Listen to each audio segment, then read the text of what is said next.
All right, without further ado, let me introduce and help me welcome Sajady. Hey guys. Wow.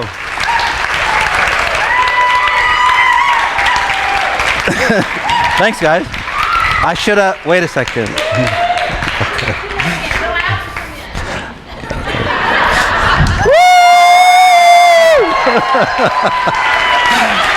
All right, guys.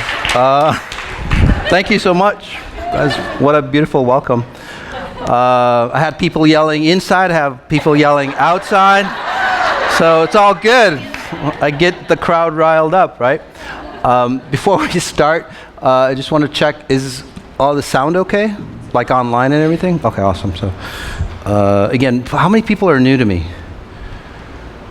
Oh, okay, quite a few. So we're going to be talking about confirming deletion. So what that is, how it works. By the way, it's probably, for many individuals, it's probably the most, like, say, spiritual experience that you'll ever have. Although I'm not a spiritual person, I'm not a religious person, I'm not anything like that.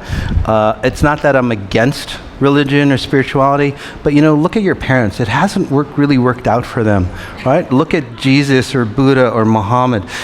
If you're not running, say, the same pattern, or if you're not having the same success patterns as those individuals who created those religions, then you're probably doing something wrong, or your parents are doing something wrong, or the church is doing something wrong, right? So it's really up to you guys to awaken whoever is teaching you to go, hey, this needs to be rectified. If you were like a shareholder of a company, your company's not making profits, what would you do? You would force the people in charge to rectify the situation, or you would fire them, right? So ask yourselves of your preacher, what is it, a mullah, or whatever else that are out there, your guru, your spiritual coach, your angels, okay, your spiritual leaders, whatever it is, whether they're on this side or if you have connections on the other side. Again, ask them if they are of a pure source, pure intent, and then why aren't I getting the results as one of those, or even close to those results. And I talk about this because a lot of us, whether you've moved away from it or you haven't, you still believe in that system, which is totally fine. If you've moved away from it, you're still operated by that system, because in today's society, well, look at your calendar. It's based on Jesus' death, right? Look at the money. Look at all the system. And yes, it's pure, in God we trust, and that's really a great saying. But then again, what's your definition of God? So that gets obscured, right? That's the bigger definition. So again, be mindful, be respectful of, say, whatever religion, spiritual movement, and all that. But if there are incongruencies in those, in that faith, in that religion, ask about it. Don't go blind. Don't have blind faith. What I do is not about blind faith. It's actually getting you results. Okay? If your preachers are, say, raping young kids and all that stuff that you're finding out, why is that, right? So that's the questions that I would ask. It's like, well, if it's not working for them and they're teaching you what's not working for them, right? Because that shouldn't happen. Would Jesus or a Buddha or Muhammad stand for that stuff? Of course not. So again, why are those faiths representing that or hiding that, right? So again, ask yourself, and you guys are very, very kind people, and that's why I say that. You guys are very, very kind. You would believe in, say, a leader or whoever. It's like, well, he's a preacher or he's whatever. It's like, he must be good because I'm not good enough, so I'm just going to follow what they say. You can't be sheep. Okay, so in this session, I'll help you guys, say, awaken and start to ask questions. And it's not about you following another leader, because then that defeats the purpose, right, of free will. It's about me helping you become stable, complete, efficient on your own. It's a harder path that way, okay? It is a harder path because you're not, say, selling yourself. You're not allowing other people to do it. I'm not going to do it for you. I'm going to be the one that goes, you do this, I can help you reprogram, and this is what we're talking about, confirming deletions. I can help you transform your life. I can help you shift your money situation, your relationships, your abuse patterns, all those things. But then you have to do that work on your own. Okay, it's not like you come to a rabbi and, I don't know, or confession and all that, and then you're good to go. It's not like Jesus died for your sins, so you can do all that stuff and still be good. It's got nothing to do with that. Okay, what I do is straight out science. It's been proven, not by, say, scientific evidence, although I've worked on, I don't know, 20, 30, 40,000 or more individuals throughout the world. Time and time and time again, I get consistent results. Over and over again. The scientific community hasn't, say, caught up to the quantum physics realms that I operate out of. So they're still kind of like in a bind, because this goes way past beyond what, say, they even theorize, like quantum mechanics, time-space, how time-space works, how black holes work, all those things. We actually say create. You actually create your life from, say, a quantum physics, say, mechanical or physical level. Okay? It's not about emotions. It's not about doing good deeds, bad deeds. It's not about praying. It's not about anything like that you know before. It's just straight out physics. Okay? If you slip on ice here in Minnesota, you're not going to find ice, I'm sure, here today. But say if you slip on ice, you're going to fall. Most likely you get hurt or whatever. Right? It's just straight out physics. Does that make sense to you? Your life, the way you've structured it, is straight out physics. Okay? If you do X, Y will happen to you. It's just that, it's that easy. Most of us, especially in today's reality, most of us want to create their own rules about life. And that's where the problem comes in. There was a news article, a news story, that I was watching yesterday. You know those moped things that people can rent? The scooter things? So it was like, people were saying that they should ban that because too many people are getting hurt. Right? I'm saying, well, what the hell? People should wake up and learn the physics on how scooters work rather than banning the damn scooters. Right? Does that make sense to you? So in life, that's what happens though, right? It's like something's not working for me, I'm gonna get it out of my life. Relationship's not working for me, maybe I'm reading somebody, like 7 relationships and pain one after the other, so I'm gonna go celibate. That's not like rectifying or resolving the situation, because now you're hurt, you're pushed away, say, of a relationship, if that makes sense to you. Right? That's not resolving it. You're like, well, there should be a law against relationships, or should be a law against this. And again, I'm not against the feminist movements, the Me Too movement, the same thing, right? There should be laws against men. There should be this. Men should control themselves. Men should do this and that. But then again, on the flip side, what are women doing? And I'm not blaming it on the women, but what are women doing that's running frequencies that are allowing people to take advantage of you? So that's the key, right? The Me Too movement, you'll see that men will get pushed, and they're not men around us, a lot of men anyway, like significant men as I call it. They're not strong men anyway. They're gonna get pushed into the corner more and more, and then the women think, well, they have their freedom, but they're not. Most men, most women who will feel that way will become men themselves. They run masculine patterns and they go, shit, this isn't what I was expecting to happen. I'm gonna lose my identity of a woman. It's happened in like different civilizations or different cultures. The women just screwed it up as well as the men did in this culture, okay? So again, women aren't any different. So for those people who are new, and by the way, I'm working on you, so that's why you're probably feeling a little different for most of you. Okay, and I'll talk about my abilities. I've had 2 near-death abilities, 2 near-death experiences. The first near-death, because I was asking that question, is like, well, what is life about? Kind of like Albert Einstein. I wanted to find, say, that one solution that, say, explained life. I wanted that one solution that would be, well, make me happy.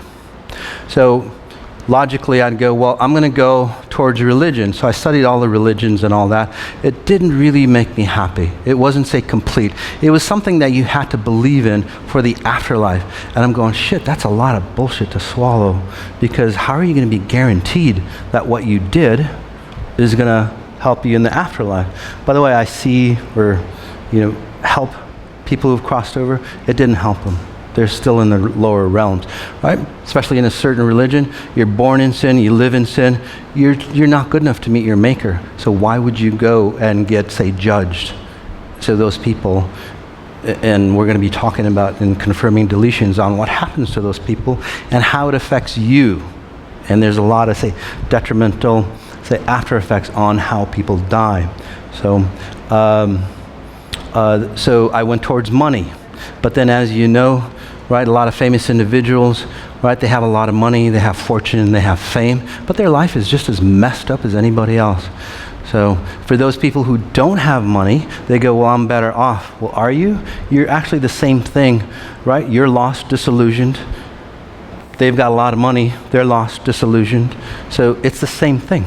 You're not any better than, say, wealthy people, although there's a split. Politicians divide you for that. That's the reason why. Right? Many of you, as I scan the group, and this is why I'm talking about that, is that you guys hate money, although you're a slave to money, because you'll go and work, right, day and night. You'll slave your hours. You'll take away time out of your kid's life, your spouse's life, till you're 60 or 70, till you're old and gray and decrepit. And then it's like, now I have the freedom, but then you don't have the money that was enslaved you anyway for you to enjoy the life that you once had, right? You don't have the vitality or anything. So that's another, say, enslavement, and it's not true. Right? Wealthy people, they get enslaved a different way. So again, it's the same, say, enslavement. It's not freedom. It doesn't provide freedom for you. So that first near death, after I had my jaws crushed in a rail car accident.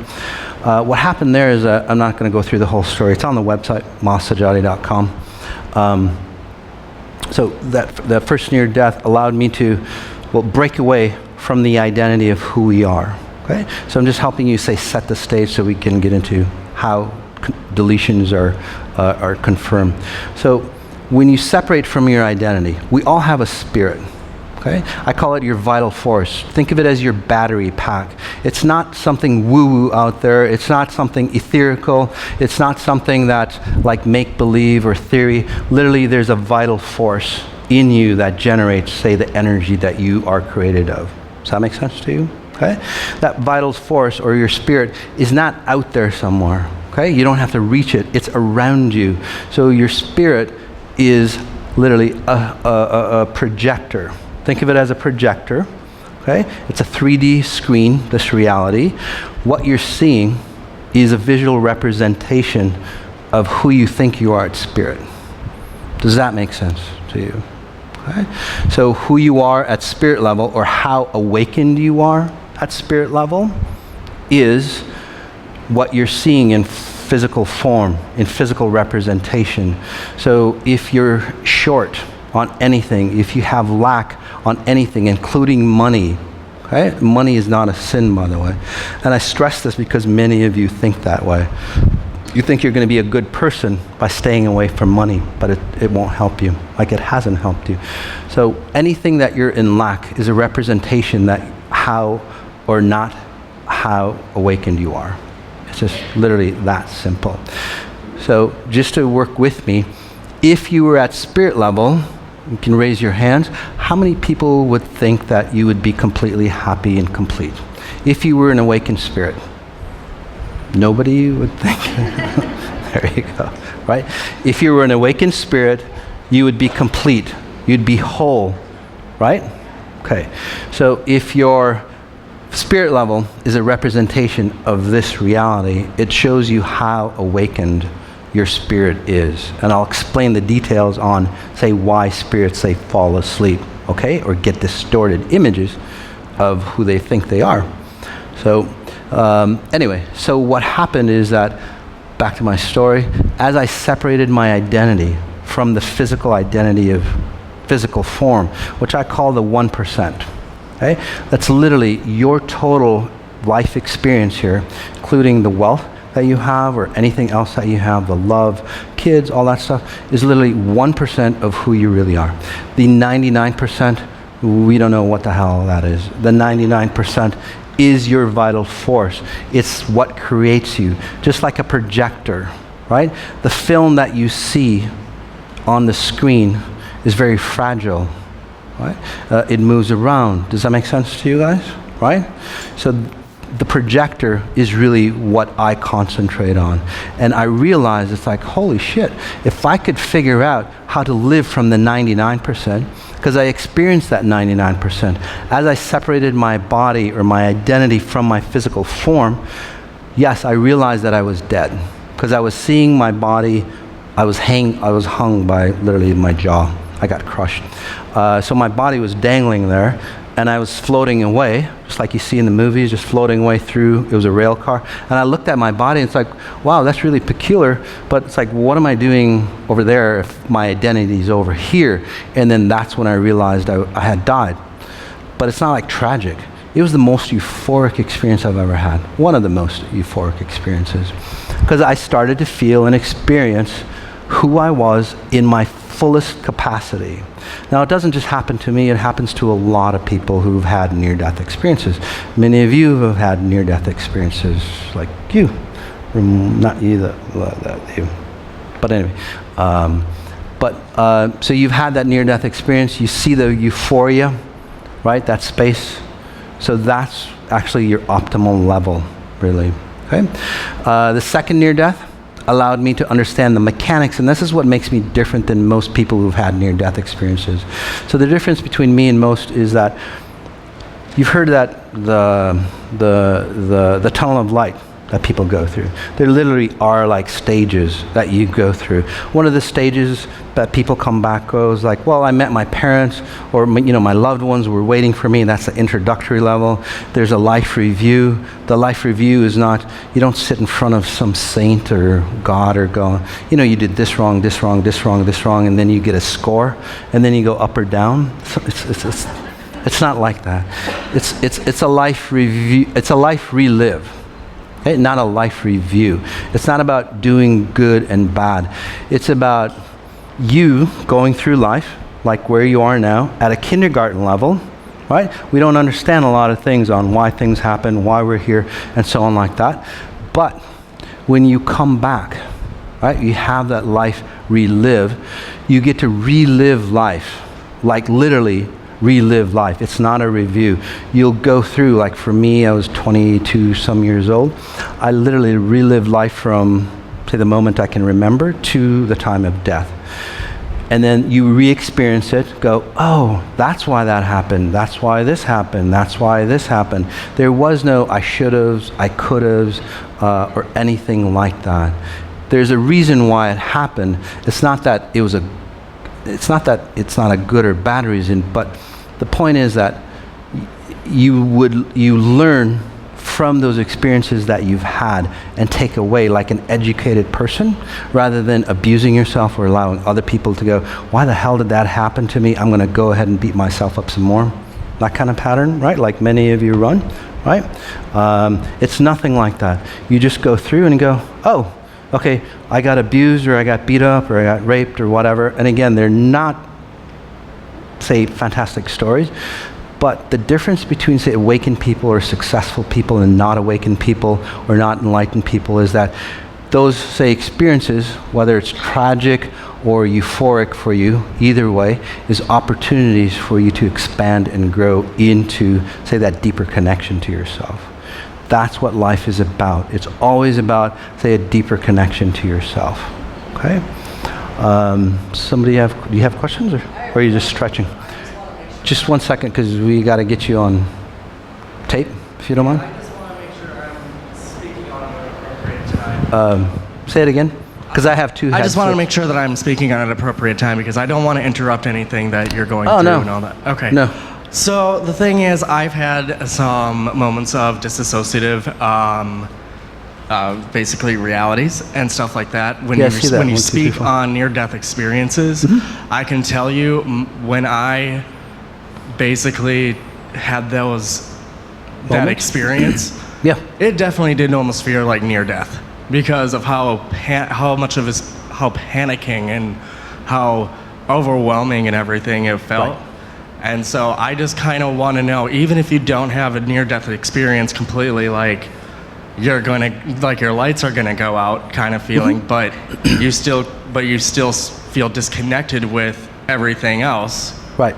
How really, I mean, I've been working hard to come back from it, but what is really the steps that you take? Because I've been feeling like I've just been kind of waking up every more and more each day. Right. So that's a really good question.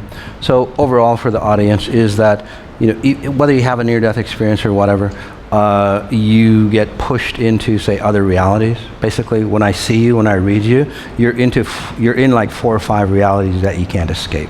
So you're always trying to get back into your body. So it's a really good question. So that, again, another difference between me and most people who have near-death, I was groomed through my whole life to say, have an experience that happens to, say, ascend me higher really quick.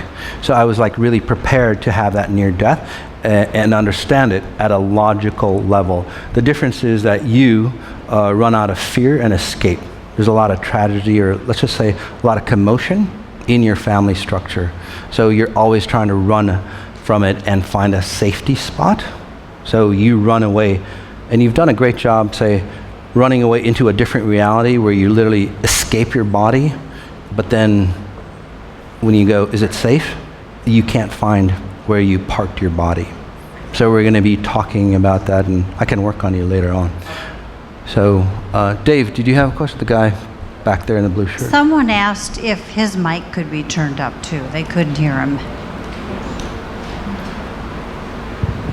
Hi, just a quick question. I was just curious, like when you have a life review, does that start at birth or conception, or when does it start reviewing? Oh, really good question. Yeah, the life review is a file system that although, like say in most, say, death situations, you would review your life, but that, say, file system, okay, has access, and that's how I can access like your previous lifetimes, okay, or your generational lifetimes if you don't believe in previous lifetimes. So it has, you have access to understand all the lives or experiences that you've shared or your lineage has shared through the beginning of time. So, but you don't have to go that far, because who you are today is a rendering, or if you think of it, you are the latest, when you were born, you would be the latest software update of your family generation. Does that make sense to you guys? So all the pain, hereditary issues, illnesses, divorce patterns, abortion patterns, all those things that you think you're independent of, you're not. You literally are a programming, just the way you get your hair color, your eye color. Do you think it's just your hair color or your eye color that you adopted and that's it? No emotional experiences, no physical experiences, no relationships, nothing like that? No, you get the whole everything. So when somebody goes, oh, you look just like Grandma, whatever, Nancy, maybe Grandma Irma, there we go, that's a better grandmother name, right? It's not that you just, like, say your eyes look like her or your face looks like her. You literally have gotten her disease issues, her belief systems, all that stuff. That's why you look like her. Okay? And do you guys want me to go deeper on that? I can. Yeah. Okay. So just because you guys are a good group, it's like you guys are intelligent. So, let's see. Let me give you a good example. Autistic kids, people. Do you notice that they look different? And I'm not knocking down or anything, but they look different, right? So why is that? Is it because of brain structure or anything like that? No, it's because they literally live in another reality. If you live in another reality, like autistic kids, whether you're severe or, what happens is your facial structure accommodates you looking like you live in another reality. That's why when you look at them, they go, wow, they're not here. Does that make sense? So your physical representation of who you are in physical form, your eye features, nose features, all those things, your body shape, all that stuff, is literally a rendition of all the things that you are made up of. Okay? Your hair color, your curliness of your hair, the thickness, the oiliness, all that stuff is in, say, a program, or if you want to call it your DNA. That's why somebody, say, can clone a sheep and they look identical, because everything about them, so you're pretty much like sheep, but you're a rendition of your parents. Your parents are a rendition of their parents, so on and so on and so on. Unfortunately, in human evolution, we don't evolve. In the animal tradition, evolution works really well, okay? And the reason why, and this is all about confirming deletions, I'm just helping you set that state. The reason why is that animals can't think for themselves. They're like locked down in the present moment. Somebody or a higher source, if you want to call it God, call it pure source, or whatever you want to call it, there's a higher consciousness that they can't get out of. That's why they're always abundant, they're always complete. They weed out the weak, the illness, the distortions, right? Generation after generation after generation, right? You'll see that an animal, right, whatever lineage it is, it's gotten stronger, more complete, more vibrant in itself. Does that make sense to you? Or it dies off, and then there's a new breed, say, that comes out with even a higher, say, model of, or a higher rendition of that. Humans have a consciousness, they have free will. So we get to choose what we hold on to or not. Unfortunately, our parents, and then going back, they didn't realize what to hold on to. We don't let go of a lot of things, including disease or anything like that. Mental illness, disease, depression, lack of funds, whatever it is, bad luck, right? They don't let go of that. So if you look at yourself and look at the patterns and study the patterns, okay? And I want you to know, and this is why I'm talking about patterns, because it's not a single event that I help you delete. I help you delete the pattern that's run in you. It's really good for you to look at the patterns that run in your family. So many of you who have done my work, do you guys notice that you guys start to see patterns in your family lineage? Does that make sense? Not like a singular event, like grandma did X. It's like, no, grandma is running this pattern. Most likely that pattern is running in you, okay? So remember that, because it's all about confirming deletions. Why don't we do this? Whether you're here or online, we've got really a hot group here for those people online. It's kind of hot here. So why don't we stand up? I'll work on you guys and I'll explain what that means. Okay? So working on you, again, if you're new, whether you're online or here, is literally, I get you in a nice deep state of meditation, and it's different than a meditation. Okay, so, and I'll explain that as I get you into that deep state. And those online, I encourage you to stand up, but if you need to sit down or lie down, please go ahead. Let's take a deep breath in. Again, noticing where you are, noticing the space around you, noticing you in your space.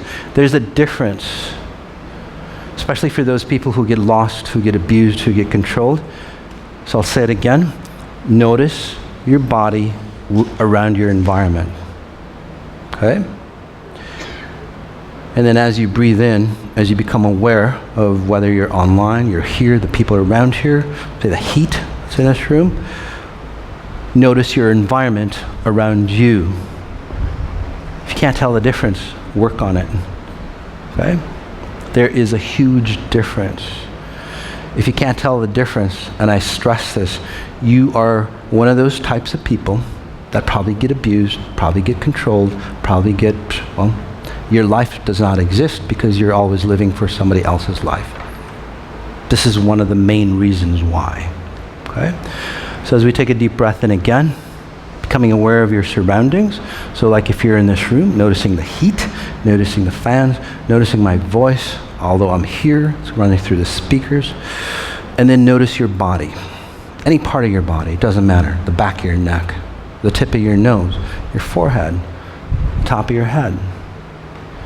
It's all reference points. It's got nothing to do with feeling good or connecting or whatever. It's about you understanding who you are. It's about you understanding coordinates on how to create your hologram that you are. Then breath in again. And even now, notice what's happened. Even if you don't meditate, even if you're not the best meditator, why are you in those deeper states? What did I say do? I'll explain that in a second. But let's amp up this energy here. We'll connect to the group as a mastermind, right? You all looking to be, say, better in some form. You're all looking in the same direction. It's going to allow us to create momentum because there's strength in numbers. We're going to use that to push you through those blocks, those walls that we can't break past. It'll pull you out of those ruts that you keep falling into. Those same mistakes, the same damn relationships, the same whatever, over and over and over again. And then breathing in again. And nice, strong inhaling through the nose. Just holding that breath, that conscious breath. Just holding it. And then as you exhale through the mouth, controlled. Again, control is very important. I have to work on these.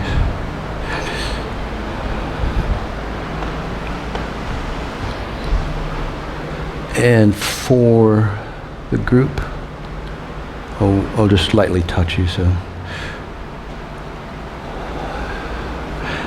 as you notice your space, ask yourself, how do I connect to pure source even stronger? Again, I emphasize it's nothing religious or spiritual. You're asking, how can I be the best, purest possible version of myself? For those people who are advanced, how do I become a high performance human?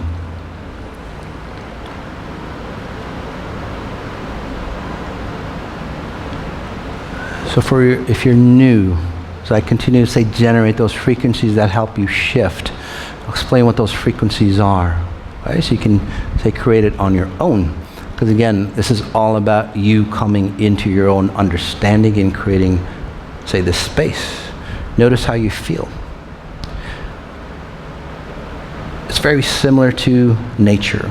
If you go out to raw nature, do you notice how present you become? You become aware of your environment all the way around you. That makes sense to you? You're not stuck in your mind. Even if you are stuck in your mind, you're aware of everything around you. Why does that happen? The reason being is that nature is such a strong element, it demands that you stay present more so than ever. It doesn't care about anything else. It demands that you stay present. That's why, again, animals are so successful.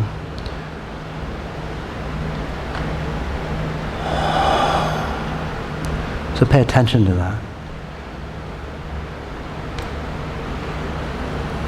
I just generate those frequencies and envelop you in them. Maybe a little more potent, that's all. So this is different than meditation, hypnosis, NLP, or anything like that. Literally puts you into a natural state where you should be. As we take a deep breath in, just noticing you. Noticing your body. And we talked about lineage.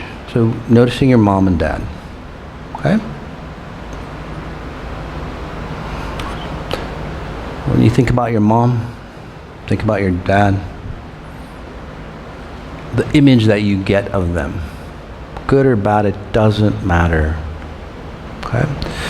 So when you look at your mom, everybody has a mom.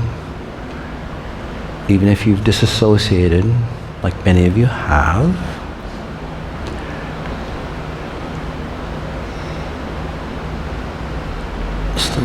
just if you knew the number, a percentage, what percentage of mother are you running or her lineage?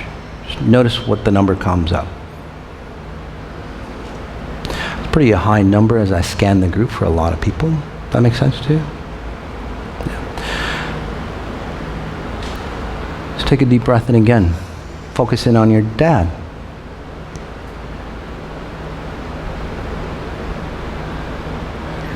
And then, just out of the blue, if you had to know what percentage or how much of you, if you're not into math, how much of you is your dad's makeup or his lineage?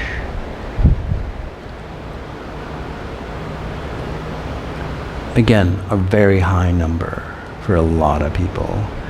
So with those numbers, why do you think you're so individual? You literally are the next version of your mom and dad's lineage. It's not a bad thing if you use it properly, but it's not the best thing the way you've used it. Okay? So this time that we have together is helping you understand how to use it properly. Okay? As we go deeper yet, say you're a woman, say you're a colored person, say you're a minority, say you're a man, especially the white man here. Because again, that's a whole different minority, by the way. What percentage of patterns are you running, say, of your culture?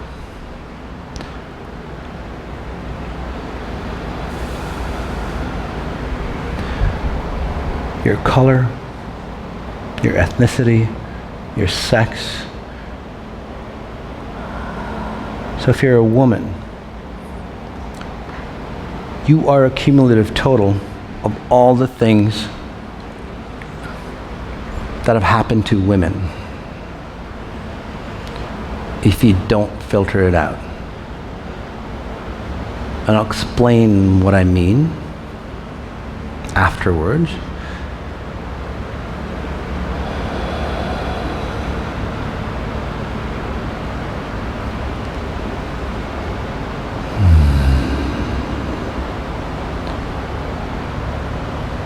So if you stand back and then ask yourself, well, how much of it is really you, your own individual programming?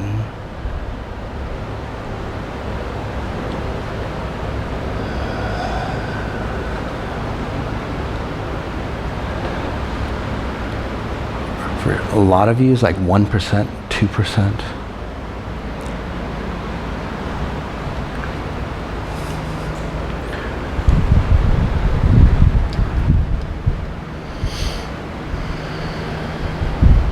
So again, I ask you, why do you think you're so unique?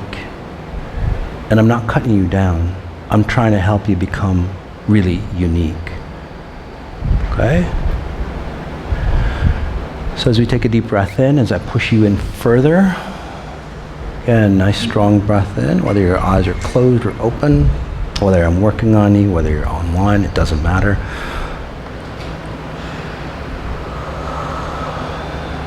Has anything that you've done really helped your state, other than what you've done with me, but anything else in the past?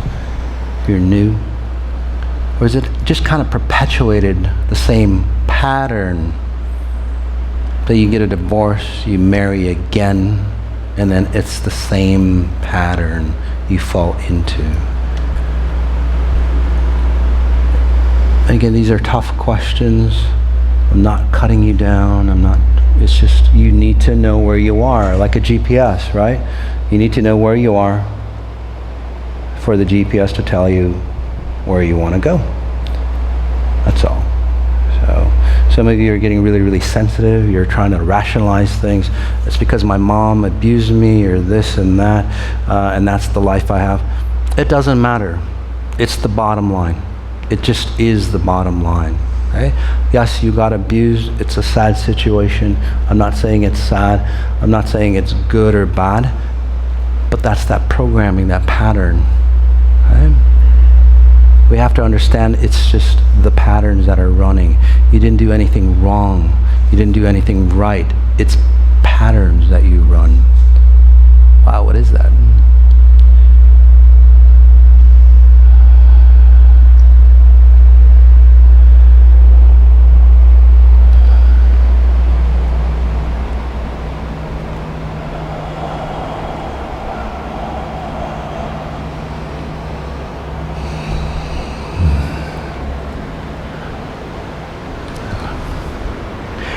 So as we take a deep breath in again, if you stand back and look at being a woman, being a man, being the age group that you were born in, and then your family lineage,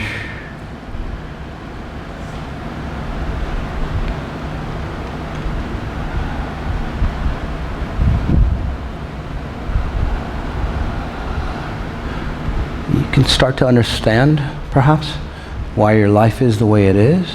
That's the purpose of this meta healing.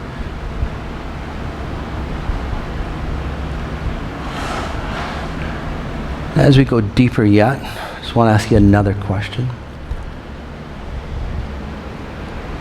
Has anything you've done at this physical level actually really helped you? Or again, has it just perpetuated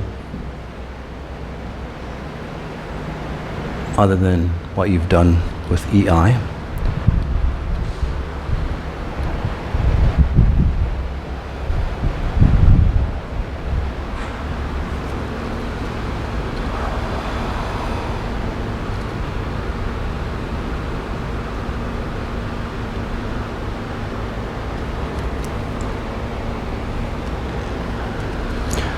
As I scan the group, I see or sense a lot of, say, sadness in people, but that's really good. Use it as a motivational factor for you, okay? Because now you know why your life is the way it is, right? You're not malfunctioning. Well, you could be, but I'm just saying there's nothing wrong with you. You're just like running programs, right? It's kind of like your computer. If it's got a virus, it's going to malfunction. No matter what you do, change the software, change the hardware, upgrade it, I don't know, get a new monitor, like many of you do, you get a new partner, you're still going to have that virus. Right? You add a new program, that new program is going to have that virus. You say, upgrade the speed. Right? You make more money or become successful. You still have that virus. Simple as that. Okay? So we take that deep breath in. We see that there's a lot of awakening in this group, which is awesome.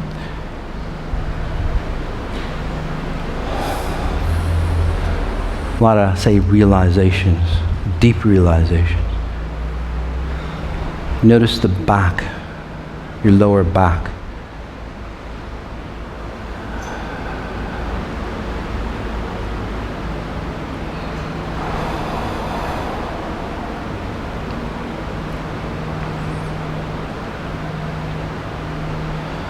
There you go. Notice your chest.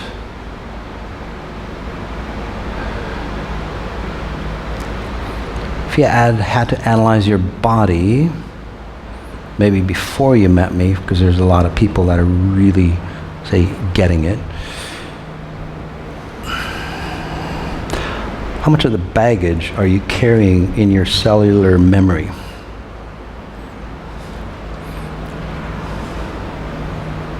Your heart issues, skin conditions, whatever else that you have, weight conditions.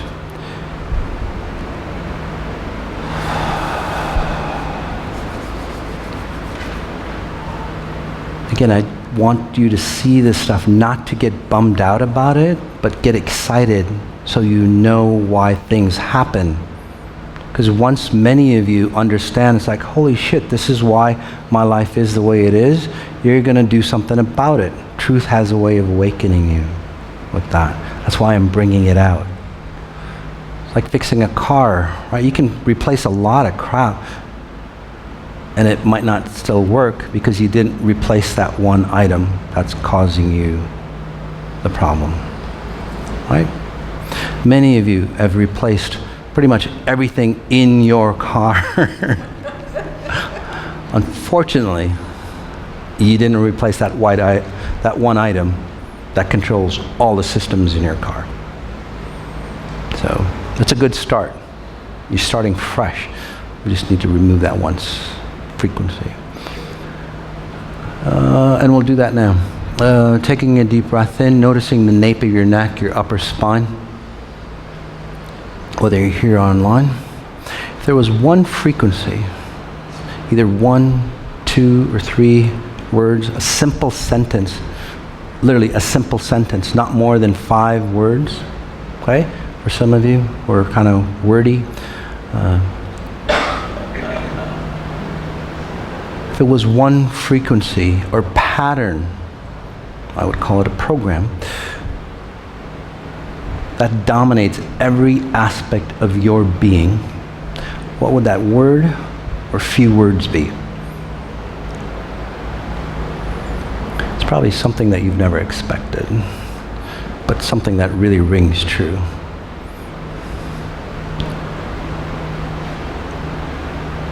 Does that make sense to you guys? Shake your head.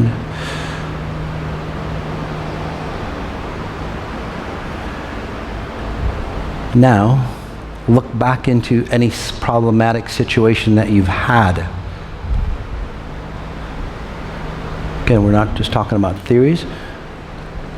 Does that fit the bill on why that shit happened to you? Look at how you resolved it. Did you get rid of it, or did you just turn that into another version of itself?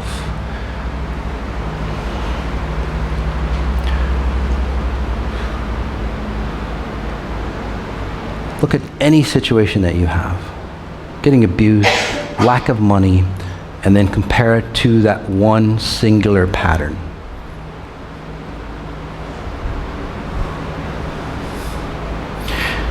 For those there's a lot of people here who've had success with EI, or getting success with EI. Notice how deleting that pattern is like the garbage that you've gone through literally gets eliminated. It's like it ceases not to exist anymore. Does that make sense to you guys? Yeah. Did you guys have a solution for it? Did you do anything conscious? No. You got rid of that pattern, that underlying pattern. And it brings us back to confirming deletions. So as we take a deep breath in, I want you to be and stay with that pattern. Notice where it exists in you. Notice how it takes over your body logic. Again, your health, your beings, everything. Opening your eyes. Welcome back. And again, for the new people, notice that it wasn't about a meditation. You can have a seat if you'd like. And then stand up, and then sit down. We're doing Catholic Mass. Sorry.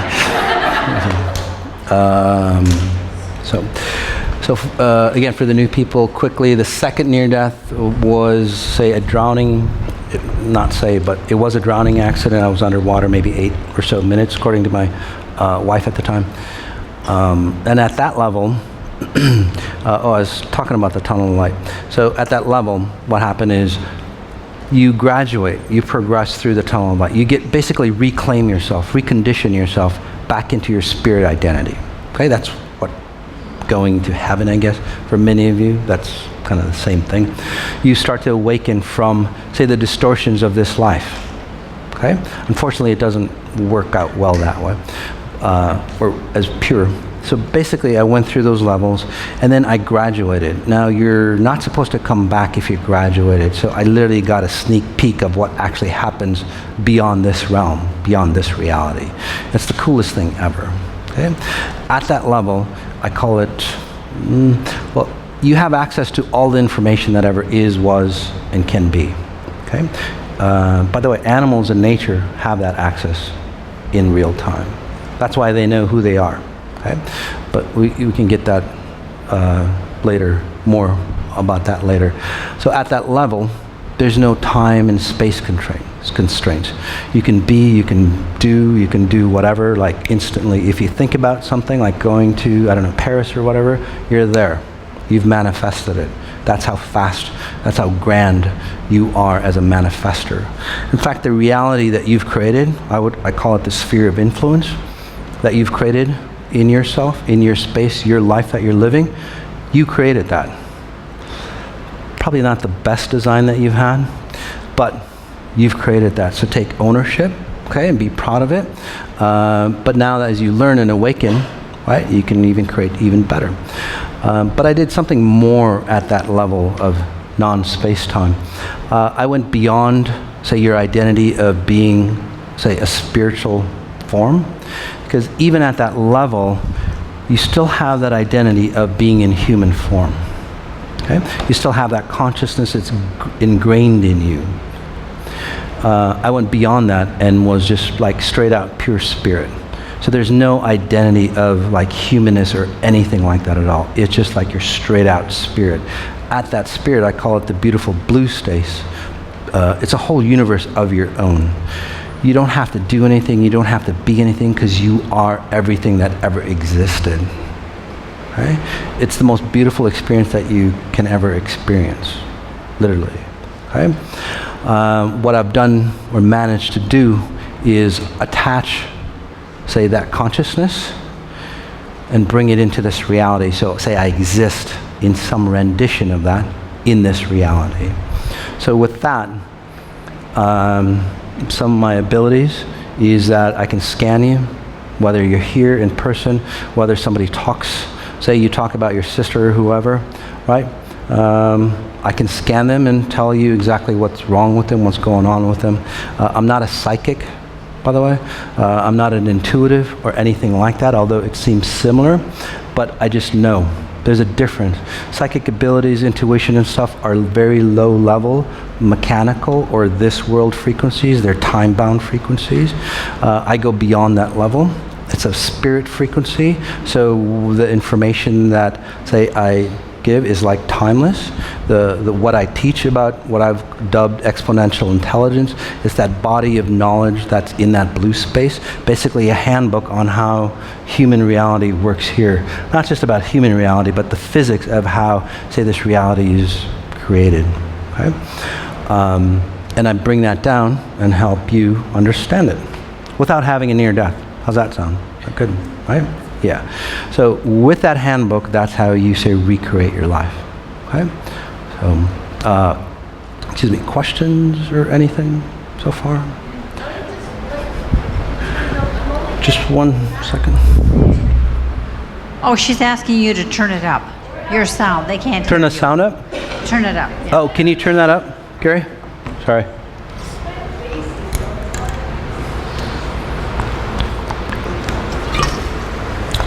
Yeah, are you guys hearing that bass type sound too? Yeah. So I don't know what you can do about that, Gary. There's kind of like a bass, a deep bass sound as well. So kind of check that out. Is that better? Is that better? Let's see. My head's too big. The mic's way back here. Is this better? Yes. Okay. So, questions? Oh, yes. I was just hoping you could kind of repeat what you said about the blue light, The blue space? Yes, and how you bring that down to... Sure. So, yeah. So the question was, how do I bring that information of the blue space here? Does that make sense? Well, there's a lot of different ways, but most importantly, it's not about how. It's like who you are to hold on to that information. That makes sense? You have to be of a pure source to accommodate more and more knowledge or information. So, And as you are, and this is, again, process of confirmation of deletion, as you become pure, as you let go of all your prejudices and all that stuff, you become a clear conduit of like holding on to yourself or holding on to that knowledge that's out there. Okay?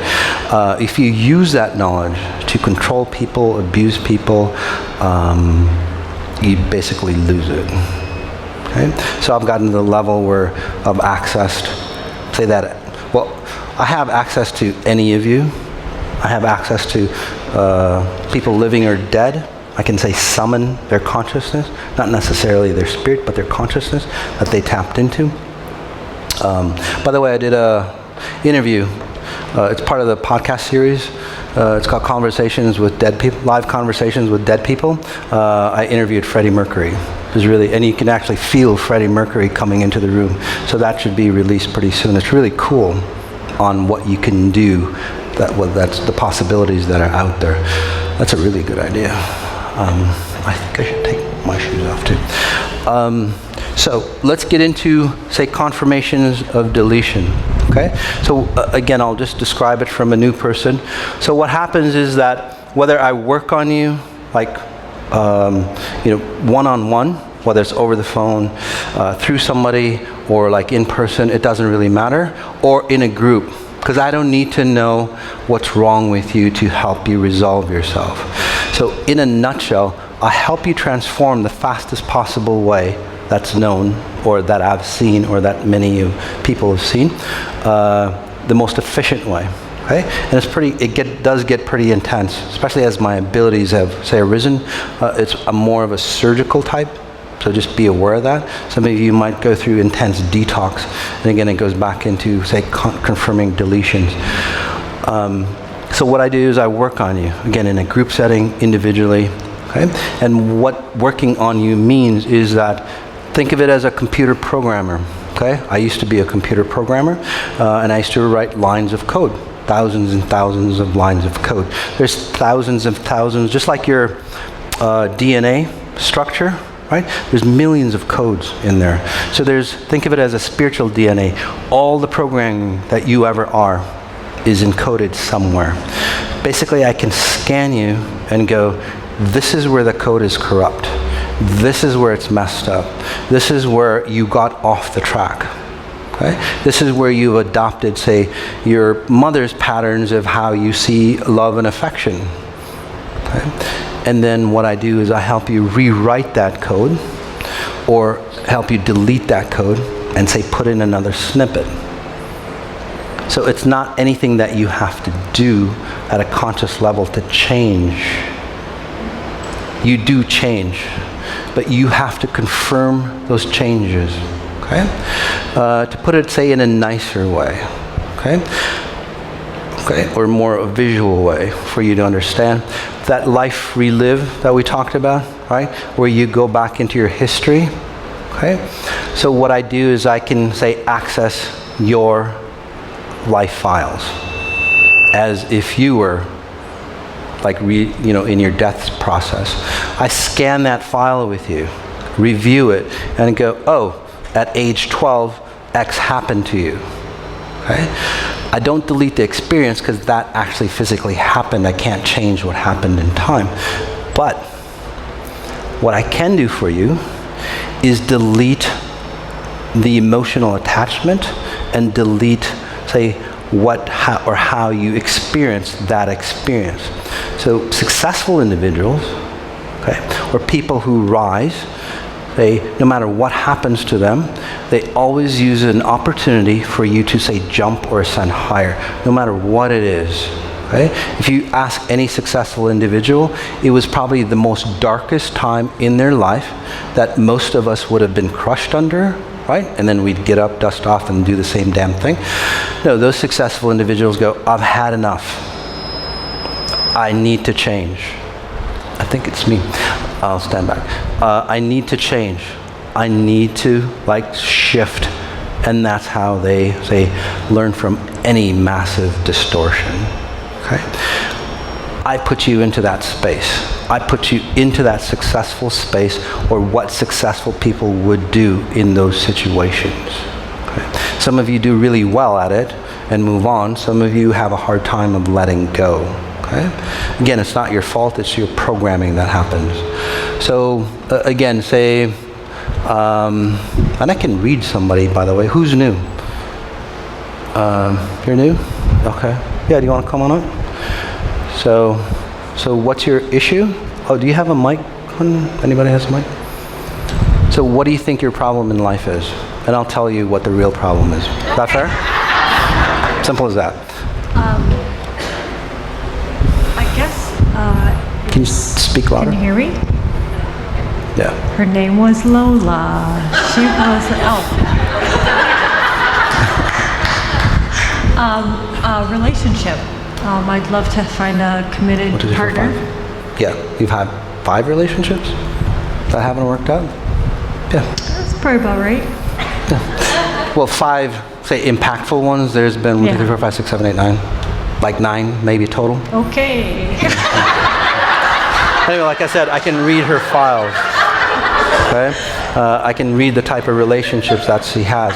Her issue is not relationships. No matter what relationship she has, basically why she gets into relationships, because she feels broken inside. When I see her, it's like she's shattered in this area. And then to create that pattern, right, of shattered, right, because that pattern of, say, being shattered is running in her system. And we can explain why. Because it's not your lifetime. It's almost like the next generation. So not your mom or dad, it's the next generation.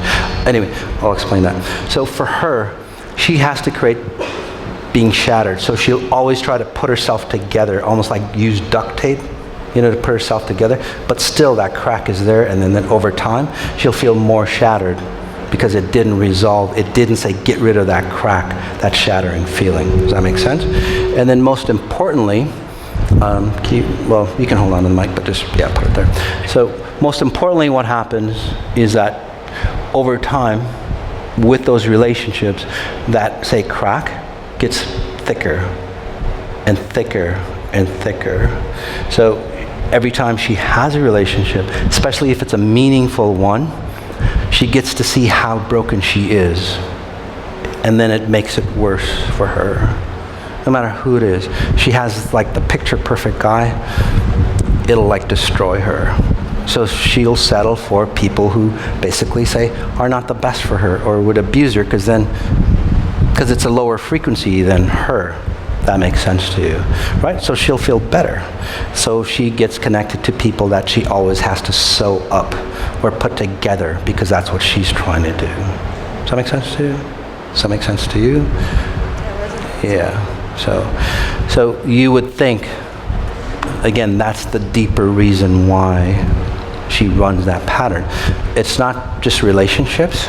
Look at her money situations. We don't have to get into details, but look at your money situations. Even if you came in, you won the lottery or whatever, within a short time, those lottery winnings would destroy you. Your life will, say, magnify and shatter. Right? You would probably get into drugs and stuff like that would shatter literally your life. Or unfortunately, if you had kids, something would happen to your kids to shatter your life. Everything is about shattering. Okay? So, and I know many of you go, well, that's kind of a crappy pattern, but look at the patterns that you're running. Very similar. Okay? Is it about being good or bad? No matter how many Hail Marys or whatever else the hell you do, it's not going to get rid of it. Okay? You literally have to reprogram yourself. I've just figured out a way on how to reprogram you. So, and by the way, I'm not a doctor, but this area, your spine, seems like this is, what are you, scoliosis type? From what I'm seeing. So your lower back, you kind of curve like that. So, does that make sense? So it's like your spine is tilted like that. And what happens is it pinches the nerves on this side, and that's why you might have, issues in this area for you. Does that make sense? So that it's not your organs or anything. And that's another thing with medical issues. Doctors will go, oh, hell, it's your organs, it's your liver, you need to get your gallbladder out. But why did your gallbladder have to get removed? Anyway, why did it get so messed up? Does that make sense? So they're looking at the end results, just like you are in your life. You're looking at the end results. It's not. You have to look deeper, much, much deeper. So, for example, for you, your nerves get pinched, and then this area doesn't get the right, say, circulation, and then it starts to decay. Yeah, I get pain. Yeah, so that's why. So let's get rid of that for you. And again, it's not like a magic wand, although some people shift really fast. You'll get connected. You'll start to align yourself this way. And when you were young, it's almost like something or someone abused you that wasn't of this world. So you might have had imaginary friends type feel. Or you went into different realities, fantasy world, that kind of feel. Lucid dream state. Lucid dream states, yeah. So in her lucid dream states, she literally would get into states that would kind of like abuse her. Okay? Again, shatter her. So there we go. So I helped you reclaim that space. Okay? You can have a seat if you'd like. So thank you. Thank you. So do you guys see the underlying problem is not about, say, relationships? Okay? That's what I'm talking about. So you can go after a relationship, you can get more money, you can do whatever, but if you don't release the underlying pattern, you'll always have that same issue over and over and over again. So what I did was I helped her release that pattern. Is going to like completely delete it. For the most part, a lot of people, just to put out numbers out there, about 40% of the people literally like transform like that, and within a very short time, they shift really fast. The other 40%, take a little while to transform because something physical, something time-bound has to occur, like her healing of her back. I'm not at a level where you can literally instantaneously heal because, more people have to, say, awaken. I have to, say, arise to that level as well. But that possibility is out there in the future with exponential intelligence. So like for her, for example, this is a great opportunity to talk about deletions. So, in relationships, right? She attracts a certain type of men. If you don't mind me talking about you, I mean, if you weren't here, it'd be freely talking about you, but since you are, is that okay? Just kidding.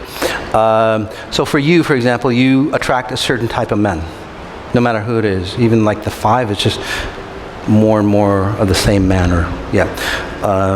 So most likely, what'll happen is that she'll get, say, into another relationship, if it's a new relationship or if she's in a current one.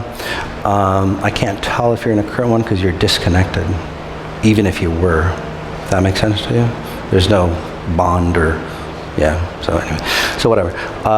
So either a new one or a current one, she gets to see the patterns that person is running, okay?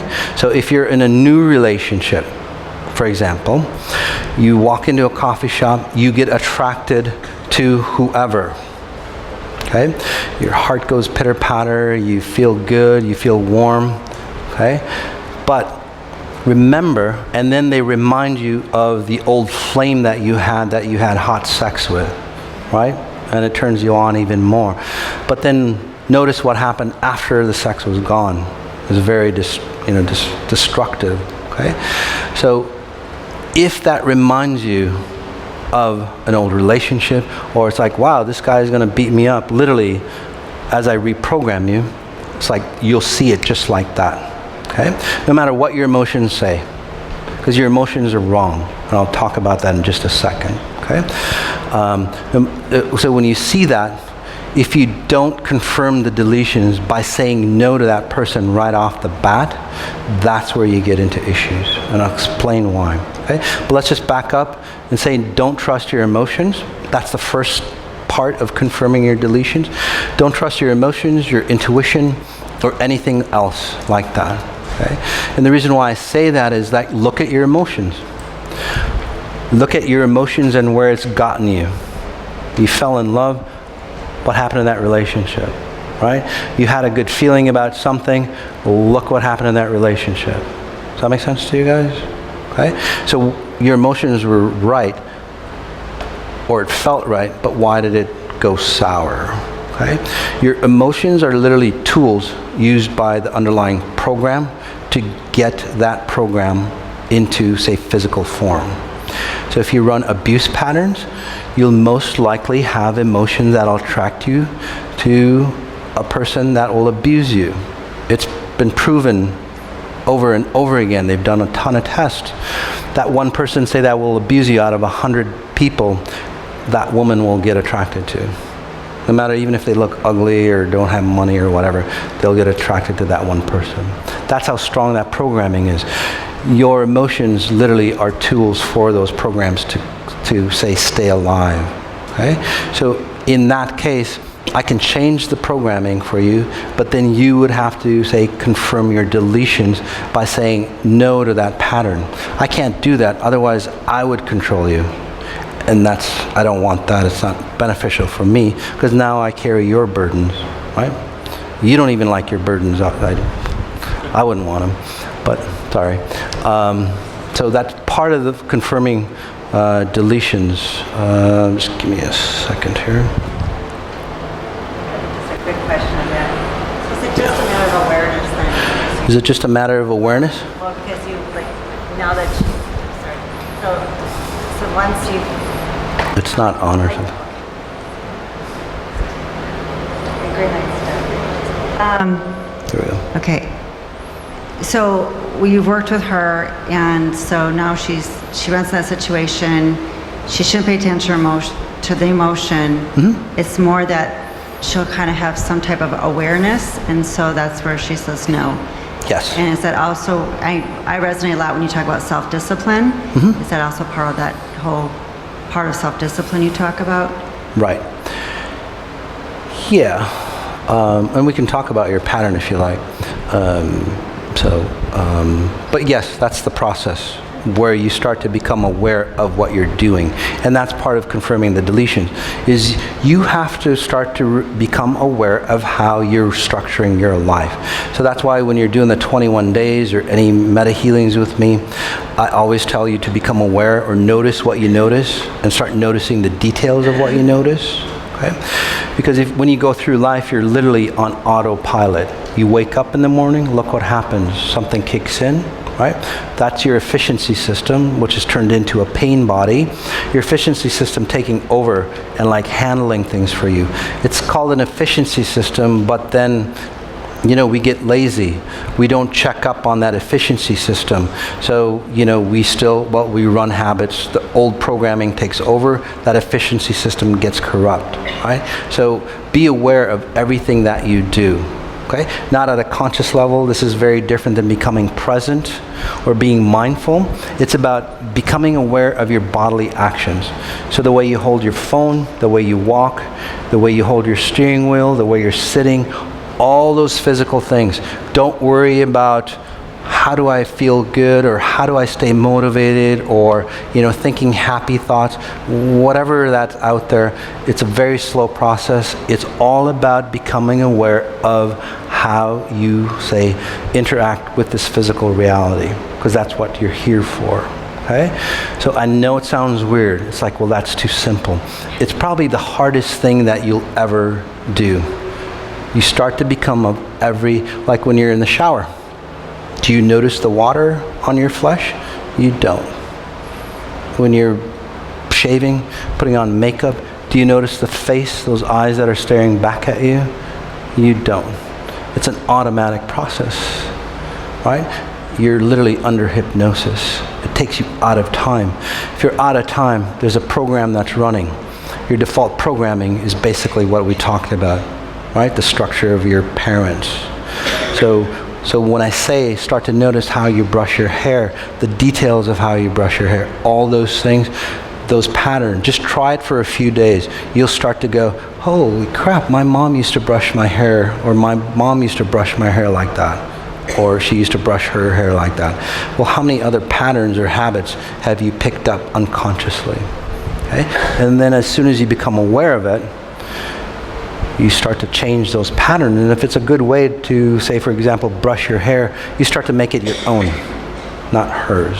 Okay? So we went through the process. That makes sense?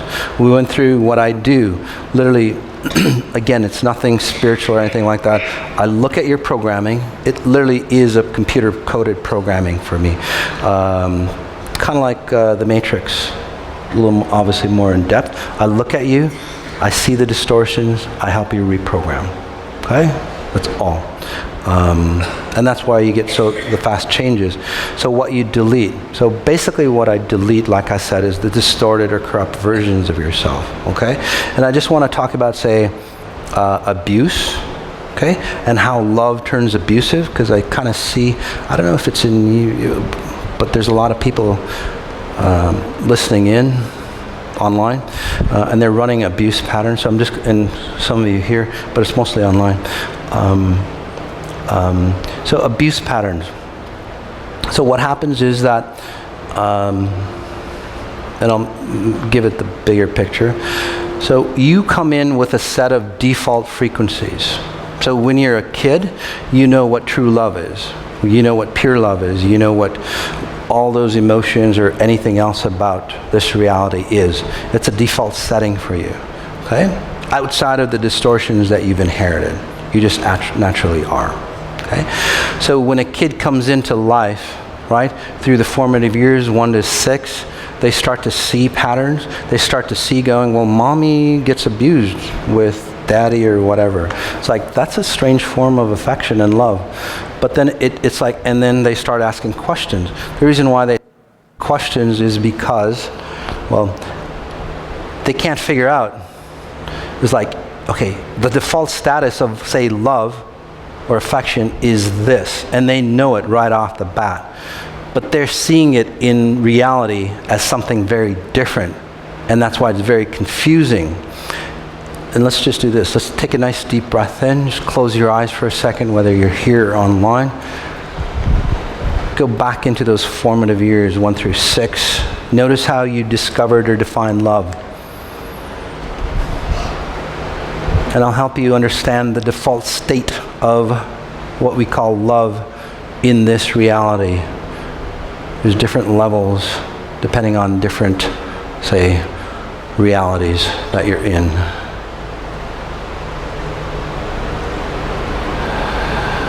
Just give me a second.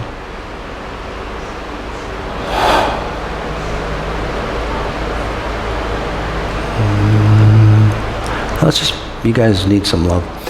Let's bring in that pure consciousness of what love is in this reality. Okay? So,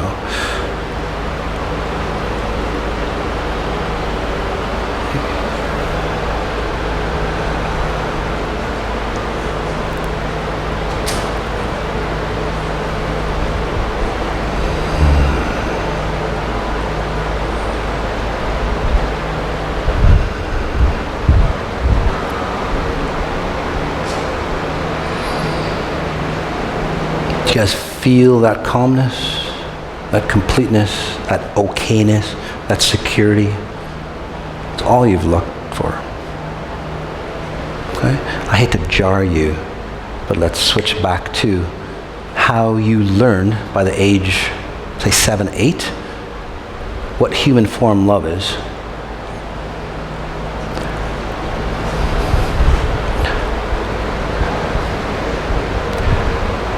Not a good space to be. So let's switch you back to your original state, shall we? It's a more pleasant state. And again, it's not a hypnosis, it's not mind tricks. I can generate frequencies, any kind of frequency that you ask.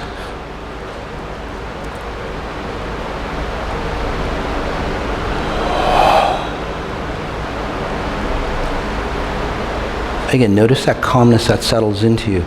Your physical life hasn't changed. Your bank account, your pain, whatever, hasn't changed. It's the same, but why do you feel so complete? Okay? So, and we'll just keep you here. In your formative years, and you can open your eyes if you'd like, or you can just bathe in that space if you'd like, it doesn't matter. In your formative years, you go, that's what love is. I know that's what love is, but it's like in this reality, these humans look at this love thing as very different. I'm messed up. Mommy's doing it that way. She's been here a lot longer than me.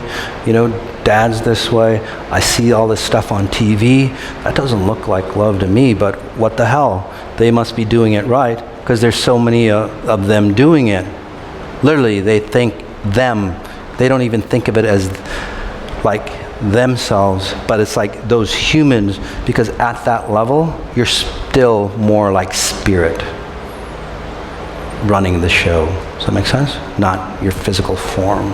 Okay? So then what happens is like you go, wow, that's what love means. I better change the definition of what love means.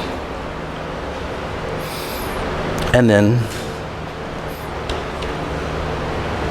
look at your love relationships in your 20s, 30s, 40s, however old you are. It has to run that state. It's just a program. It's nothing that you've done. Okay? So what I do for you, so the deeper explanation of that is that, so you're sending back, that kid is sending back to their spirit. It's like in this reality, this is what love is. Your spirit awakens and goes, oh, I get it.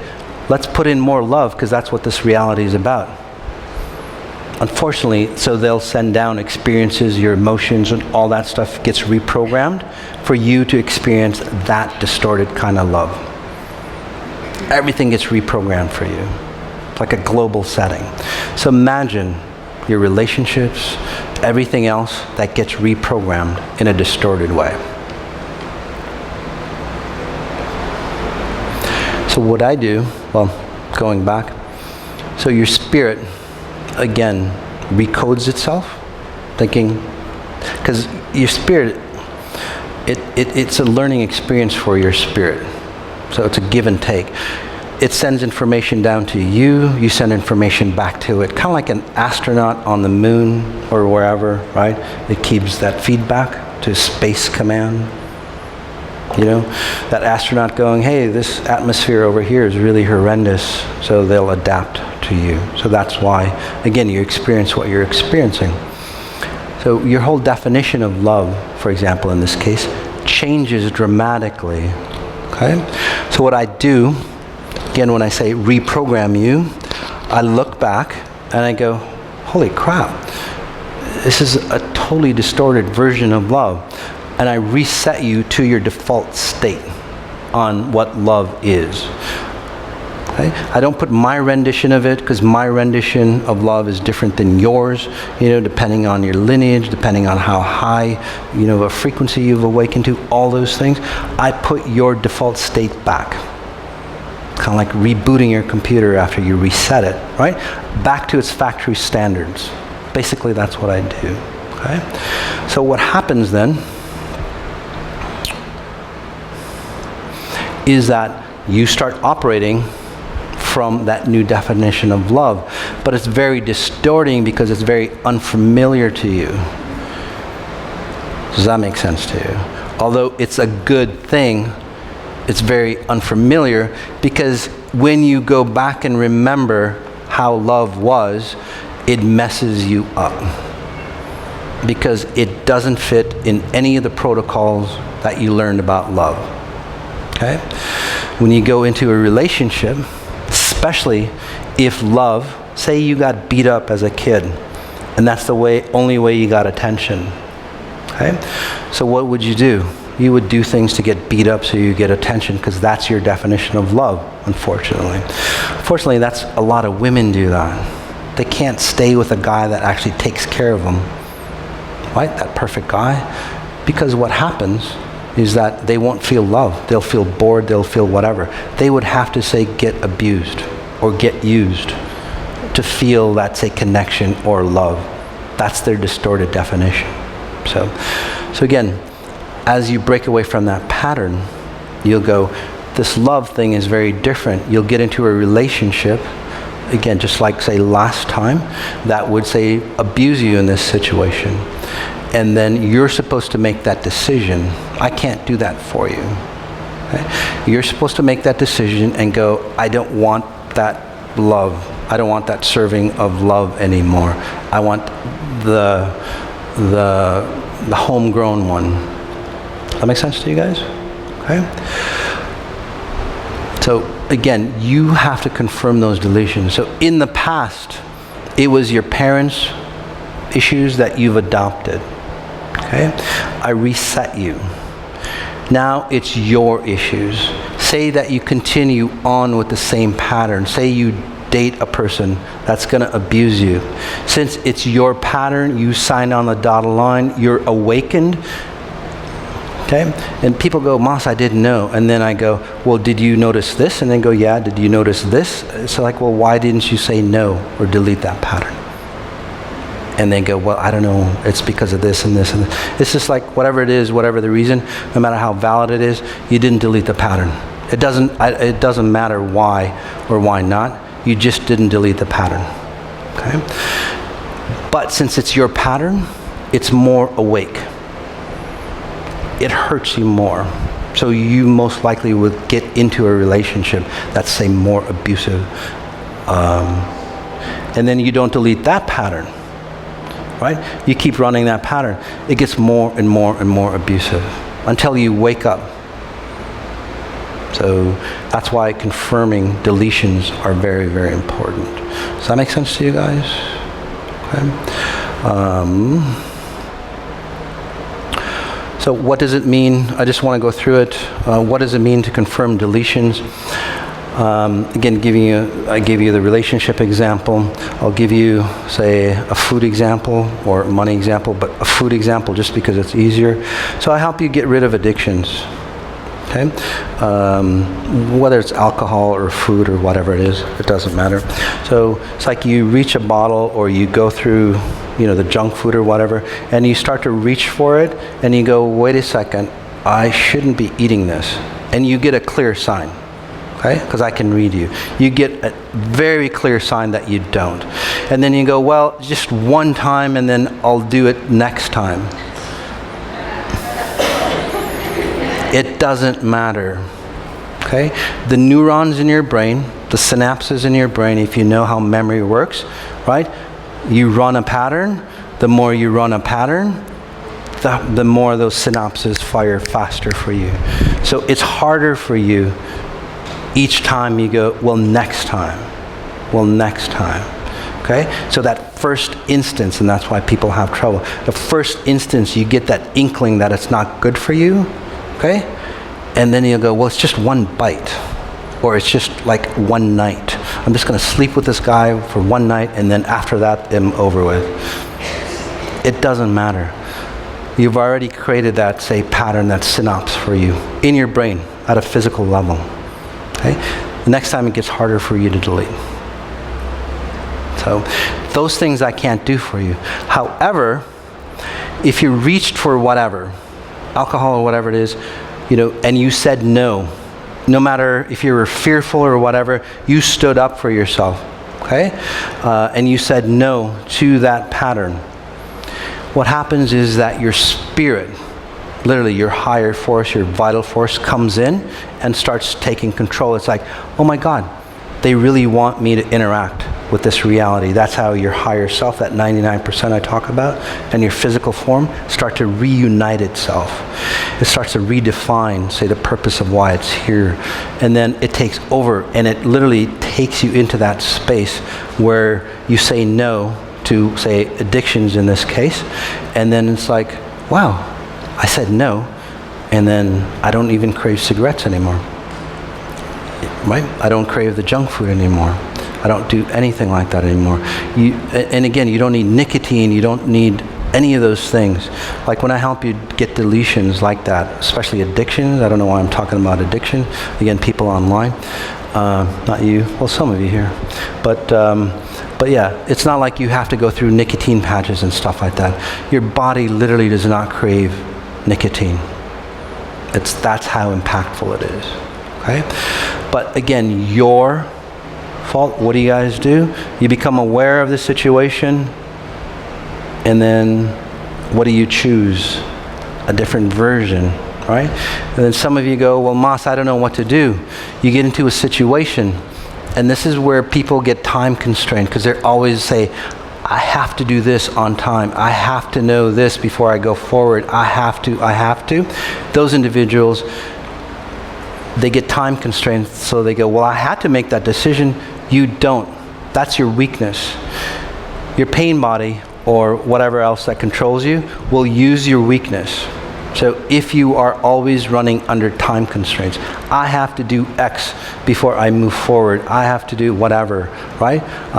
It's the end of the month. I have to pay the rent, whatever it is, right? Say I release, say, financial issues for you. If you run from that same solution, again, if you just hold back, this is very important. If you just hold back, the right solution for you will come in the appropriate time. Because spirit or your higher consciousness is always present time. It doesn't say create the future for you. It creates in present moment for the future. Does that make sense to you guys? And by the way, it's not on your time. That's an ego status. If you have ego, if you need to know, your spirit will destroy you till you get to the point, till you get broken down, where you go, okay, I give up. And then your spirit takes over. Ask anybody that's worked with me.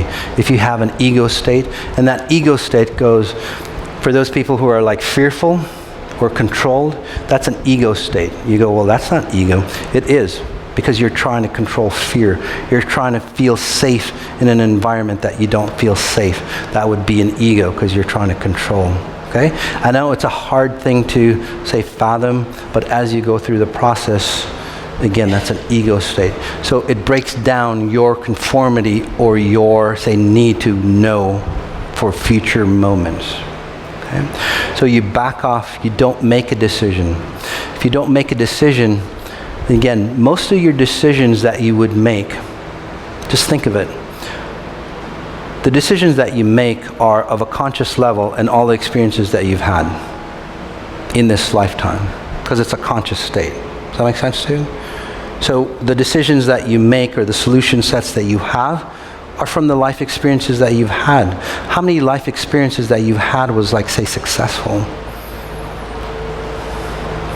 So if that's the case, logic will tell you that if you create some rendition, even if it's a different solution, because we didn't learn from the last issue, well, you're going to get the same problem.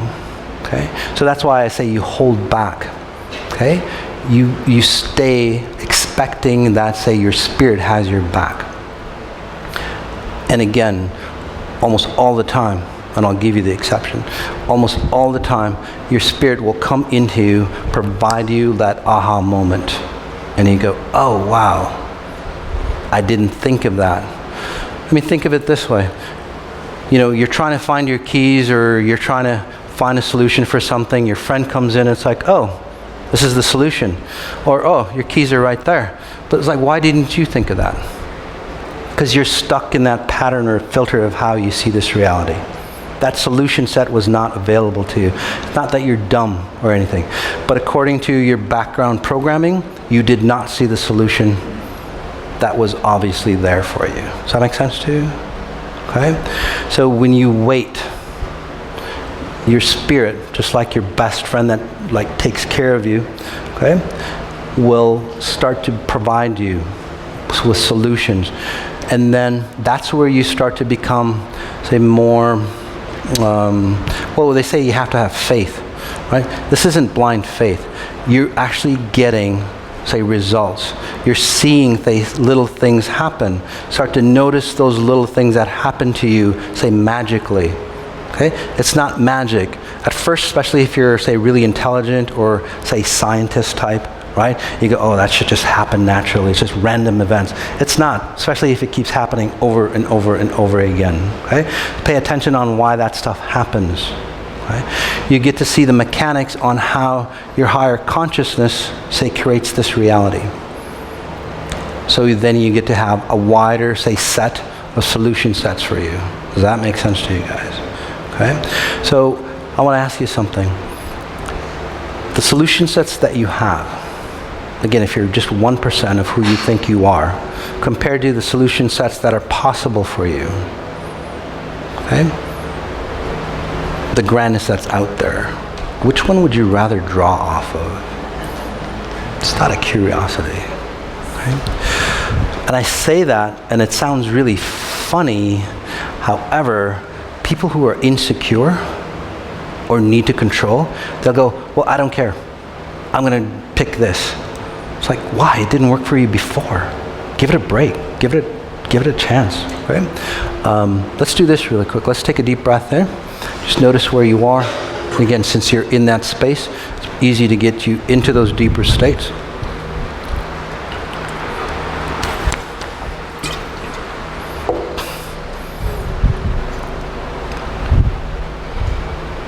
Another breath in, connecting to the higher consciousness, mastermind group as I call it.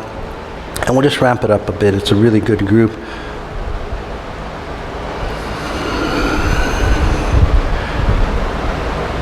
So basically what that means is that the power of the group is from a higher consciousness, which will pull you to your higher self faster, no matter where you are. So it gets a little intense. And then another breath in again.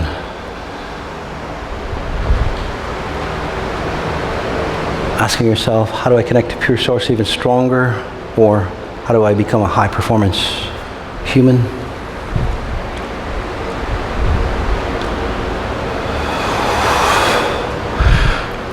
So the solutions that you've had in life, say you solved the problem in your life. It went well. Okay? It's fantastic.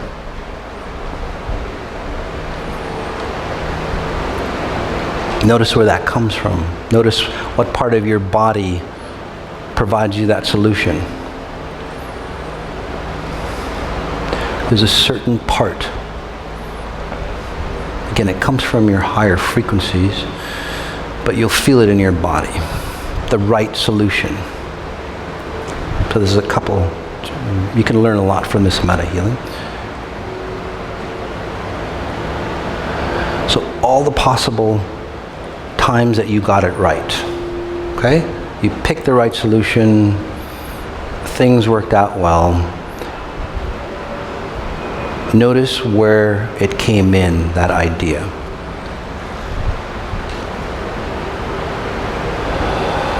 So as we take a deep breath in, notice all the times that it didn't go well, it was the wrong solution, the wrong person, the wrong situation, whatever it is. Notice where it came from your body, your consciousness. You guys see the difference, right? So that in itself, if you learn nothing else, okay, the distorted, the one that got you in trouble, is your pain body. It's just programs from your past operating, demanding that you stay in that program. The new solution is your awakened higher consciousness, the one that worked out all the time. So again, if nothing else, pay attention to where you get your ideas or what you should do. Okay?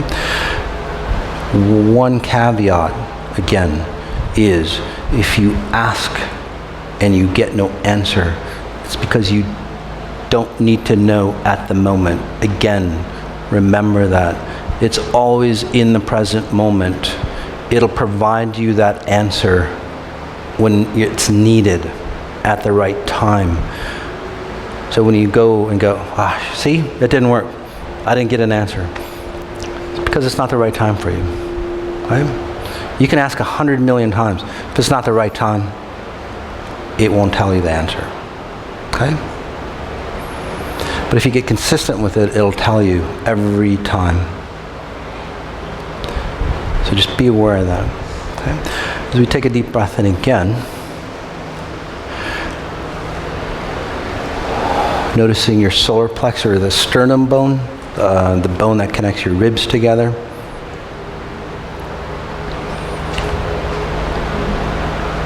Really notice that area.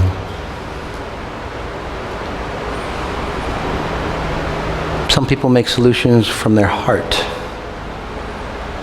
It's a heartfelt solution. How many times has that worked for you?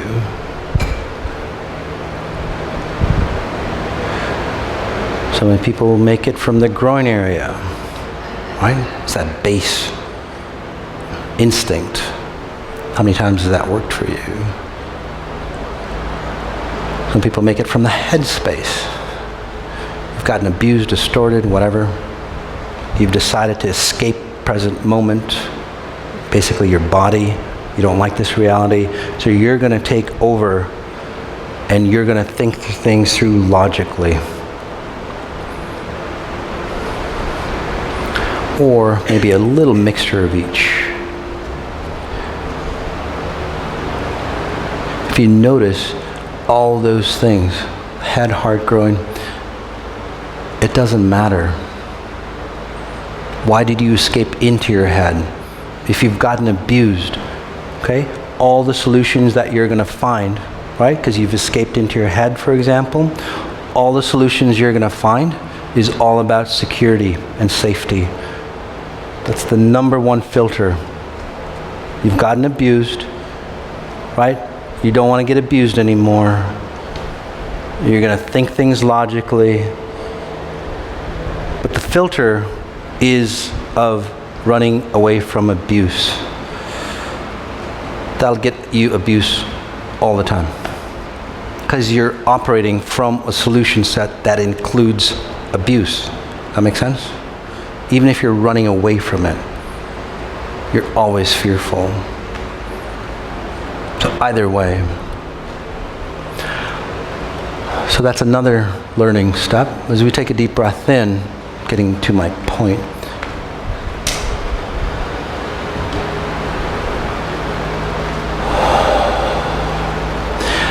Of the solutions, let's do this. So let's take a real life example.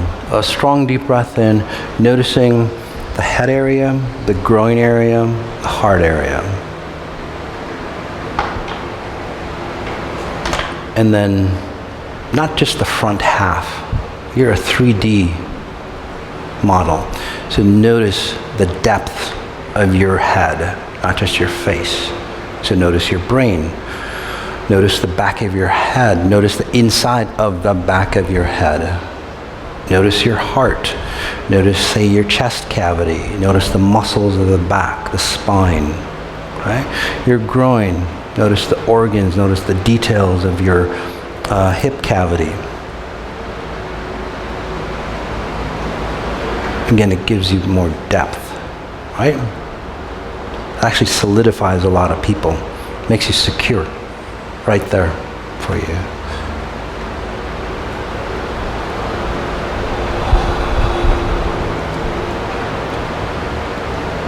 So think of a problem. Whether your current problem or something of the past.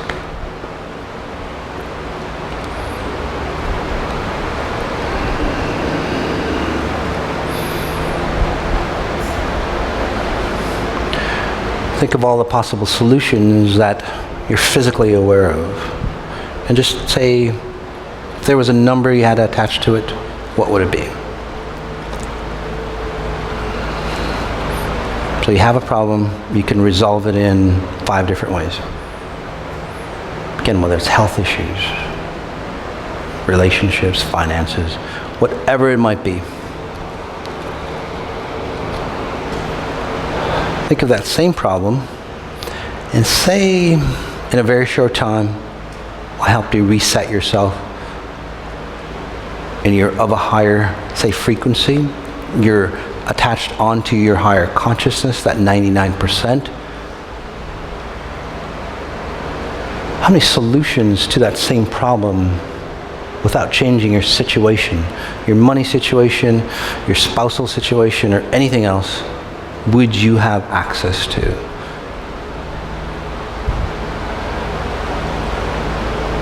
It's not a setup, it's not a trick question. We've actually done this at a test. I forgot what it was, California, somebody could access The possible solutions are there for you. Okay? If you're running those patterns, your old patterns, all those possible solutions are filtered out for you. So that's why you have to understand the patterns that you're running by becoming aware of your physical actions, so you can start deleting the filters that are causing you to create the reality that you have. Does that make sense to you? Question? She has a question. Are we still online? Because okay. Can you check? I might have. Does it work? Okay. Is it working? Okay, thank you. So I hope this ties into it, so I don't mean to That's harsh okay. your flow there. How does the physical body heal, and how can we heal ourselves? How does the physical body heal? Yeah, heal. How does it heal? Like we How have a does it problem, heal? a disease, Okay. and then how do we heal ourselves? Do you want me to work on your lower back and stuff like that? I don't feel like I have a problem, but you think there's a problem. Yeah, you might not, but your mom or so? Does your mom or somebody have lower back problems? Yeah. So you're the burden keeper of your family. Yeah. Does that make sense to you? So do you mind if I touch you? Okay.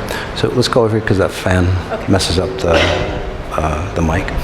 So just to read you, if you don't mind. Yeah. So she's the burden keeper of her family. Okay. So when I see her patterns, I know that they're not hers. Okay. I see her frequency, and then I see an overlay. Okay. And there's a lot of layers like right here that gets built upon her. This is where she keeps her burdens. Some people carry it here, some people carry it on their chest. She tends to carry it here. That's why I say there's all the problems, physical problems in your family that you have, literally say, and again, I'm not a doctor, but spinal type issues. Right? Where the bone structure like starts to collapse, and then it pinches the nerves, and then the organs go through failure. Okay? And then doctors go, well, we'll just replace the organ, or we'll get rid of the organ. It doesn't work that way, because you're dying. That area is not getting nutrition. Does that make sense to you? Unfortunately, again, you carry all the pains and burdens of your family. So even when they die, what they do is they hand over. It's like, I didn't figure this shit out. I'm going to leave it to you to figure it out. So I see like 2 or 3 people wrapped up in here that are dead. So I don't know what you do. I don't know if you're a health care provider, but you're a health. I want to. Okay, that's what you do. Not for money, but. Not for money, but. Okay, so even her purpose in life, it's not her purpose in life. It's not her purpose in life to help people. It isn't. I tell you that right out. It's not her purpose to like save people or help people, especially say underprivileged or people who that need more security, or you need to be, say, that their protector, their guardian, that kind of feel. If that makes sense to you? Not just any people, but that type of specific people. She runs that program. So the reason why, okay, and again, it's a great cause, right? You say, well, she wants to help people. It's like, oh, that's so heartfelt. That's just bullshit. Straight out bullshit. Okay? The only reason she wants to help people is to perpetuate this pattern that she's running of holding on to people's burden. Because she'll not only take her family's burdens on, she'll take on her, say, best, closest friends. She'll take on her, say, intimate relationship, things, issues, all that stuff. That's her only purpose. Okay? So, and again, I guarantee, because if I help you resolve this, which I can, you'll see that's like, gosh, you know what? I really don't like helping people anymore. And it's not that she's a bad person, but she just not run that pattern. But that's the real way of helping people, because now she's like enlightened herself and not carrying the burden of anybody else. Does that make sense? So that's the key. When people really want to help people, And again, not all people, but what happens, like, especially for her, basically what happens is like, oh, come on, dude, I'll do your dirty laundry for you. You just let me take care of it for you. I'll bring it, press it, I'll clean it, I'll give it back to you. But unfortunately what happens is that she keeps doing that, especially for, close relationships, and they just keep creating more dirty laundry. It's like, do this, do this, do this. And then even when they die, that dirty laundry gets soiled even deeper because all the crap that they lived gets dumped down into your spine, like right here. And then that's why, you're younger, but that's why when you get older, you'll have the same, say, back issues that, and then doctors will go, well, that's just hereditary. It's like, it's not. It's not. I'm not pushing you like this, but I think you actually get it. So I can actually help you say delete. And that's why. So like I said, so do you remember I said your spirit is a projector? Yeah. Right? It's like rendering your physical body the way you see it. So I'm not working on her physical body. I'm working on her projector, the underlying program on how she renders her body. So when she flops around like this, some people fall over, some people pass out, some people, whatever, throw up, whatever. It's because the spirit is going, oh, let's just recreate it differently. So you'll see in a very short while, your back structure will shift. It'll get stronger. You'll get, say, bitchy towards people. And that's a good thing. Right? Because the reason why is she's not going to take other people's shit anymore, any people's crap. She's actually going to say something. Does that make sense to you? Will I get fired? No. That's the cool thing about this. You might irritate people, but when you're running from a pure sense of yourself, you'll actually get more respected, because right now you have no respect. Although you do all the work, you get the brunt of the work, there's no respect. And she's the kind of person that does all the work, and then her associate or her partner will get promoted. Does that make sense to you? Yeah. Yep. Okay. So that's the same pattern.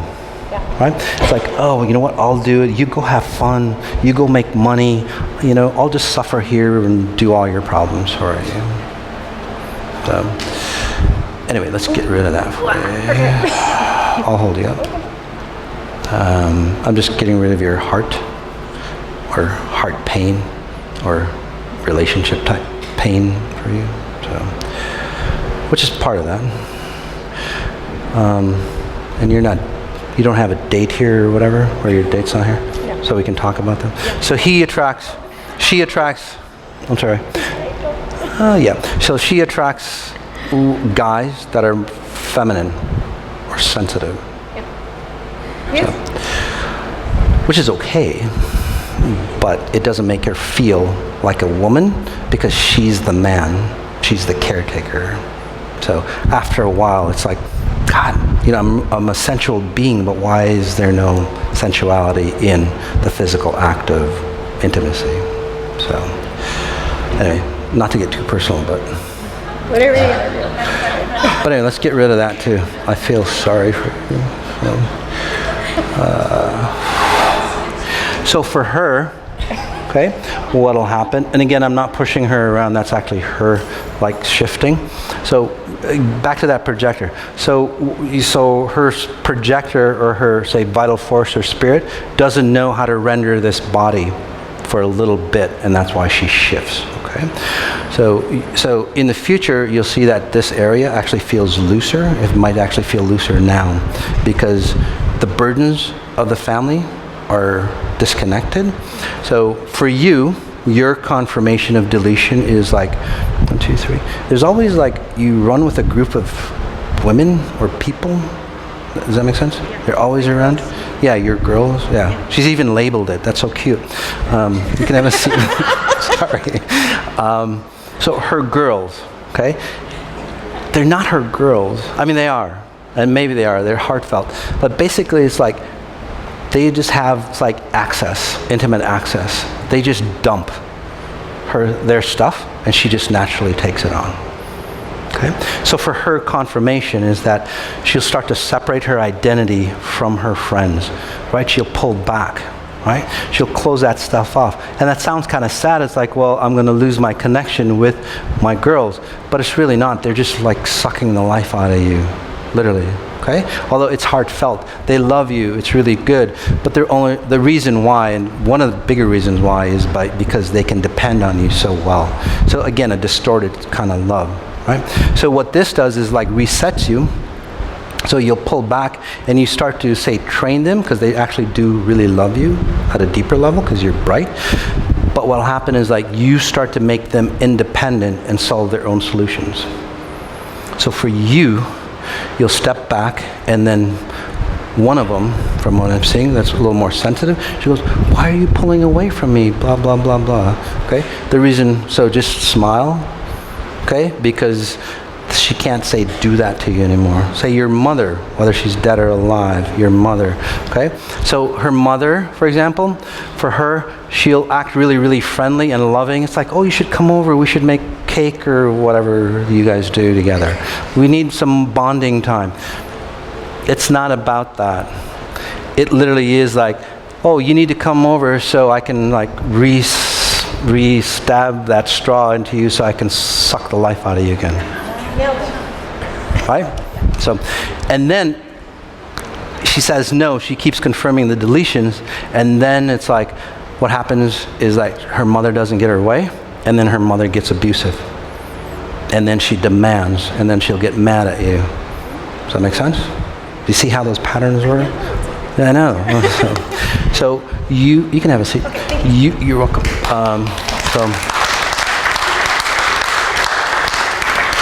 So do you guys see how impactful that is? To start noticing not singular events, but say patterns in people? Because you can spot them right away. There's people that's worked with me, they'll look at somebody, it's like, oh, I know what pattern that they're running. Do you have a question, buddy? Yeah, got a mic here.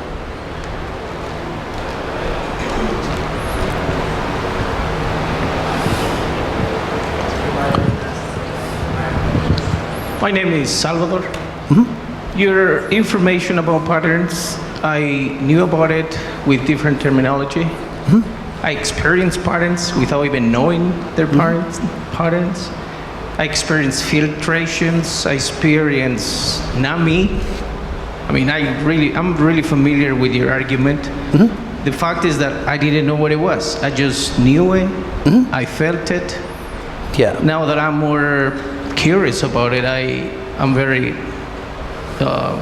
deep. You know how you emerge down to this information. Patterns, I experienced suicidal tendency because of patterns. I experienced depressions because of patterns. I experienced anxiety. Probably all the toxicity you can think. And I imagine myself like a water before going through the coffee filter.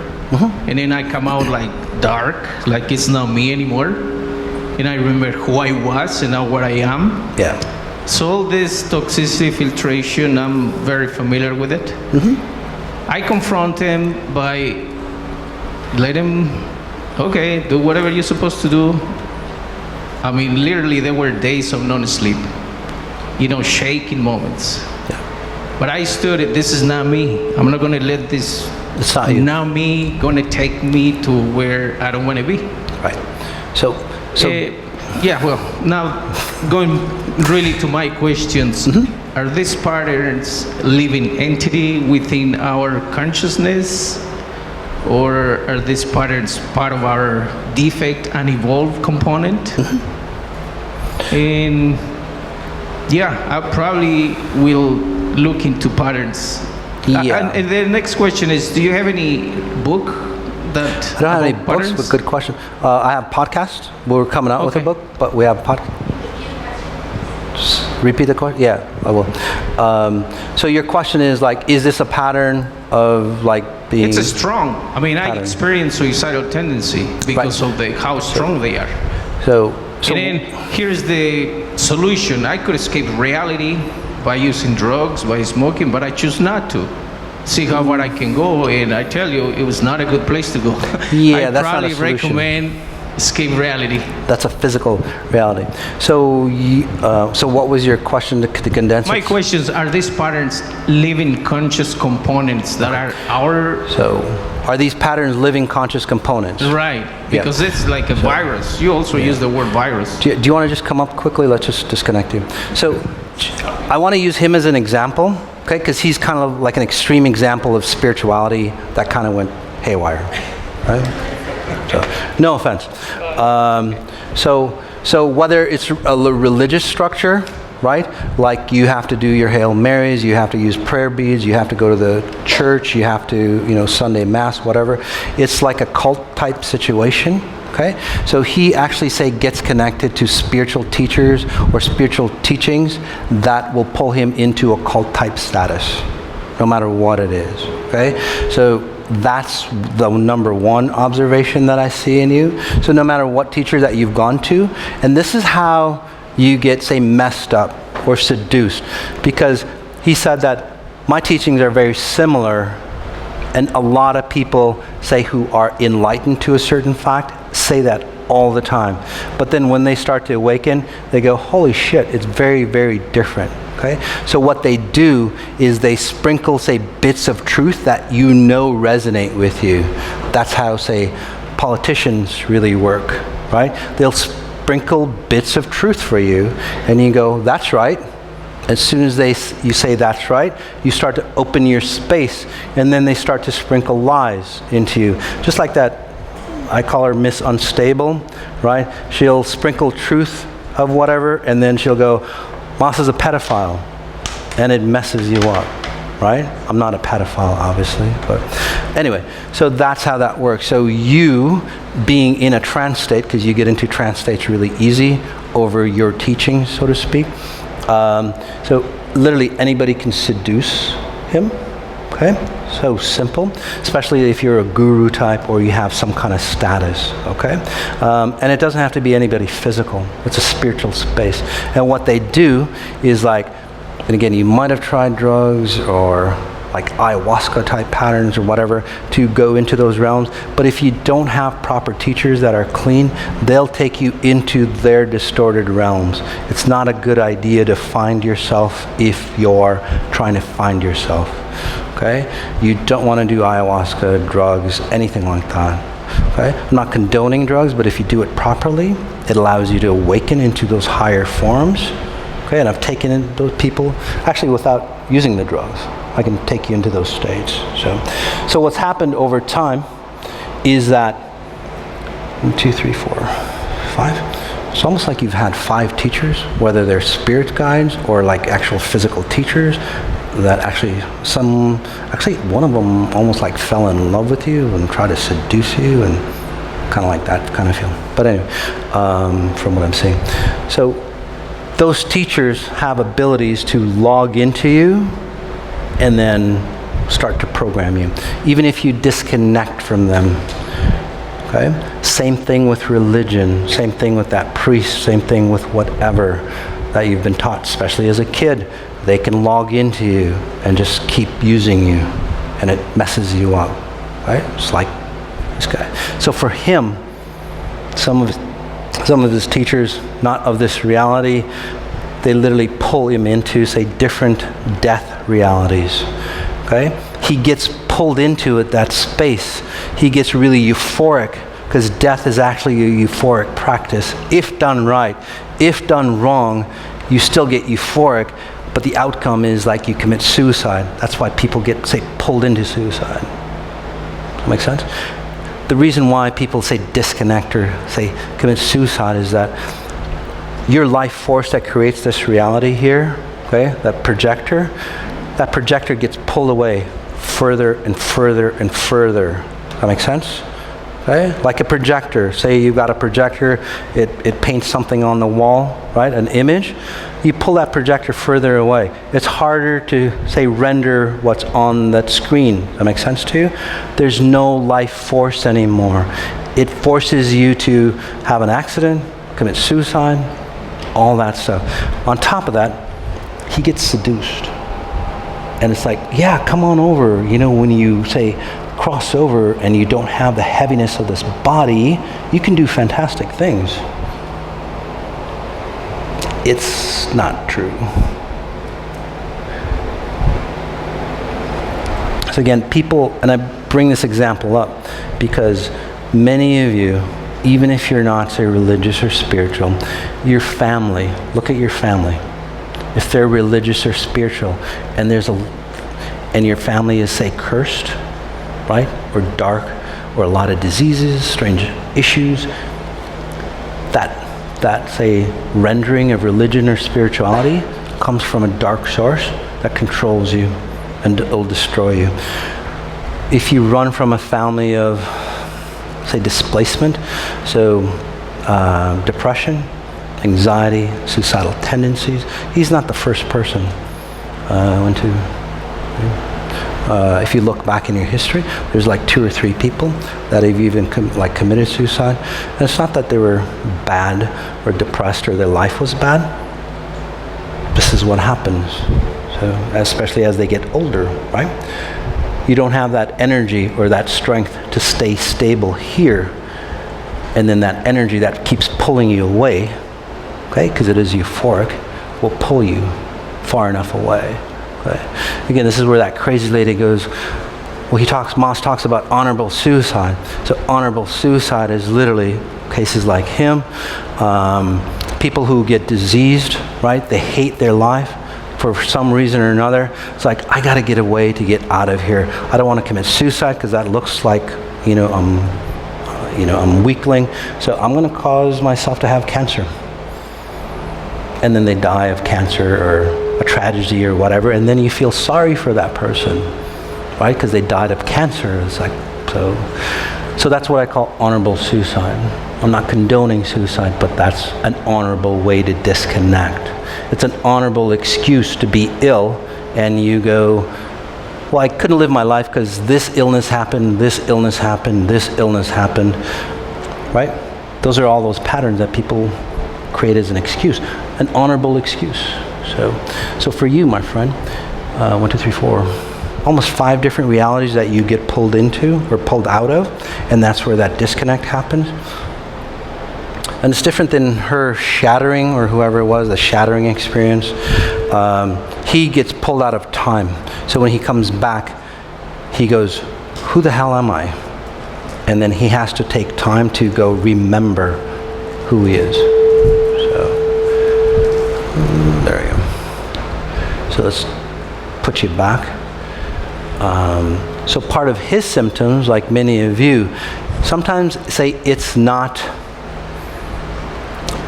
I work on you, I reprogram you.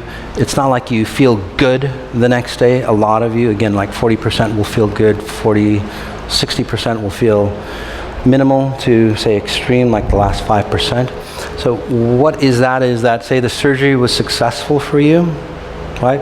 Surgery was successful, that spiritual tumor, whatever you want to call it, right? The bad, say, virus is gone. It's like you're recovering.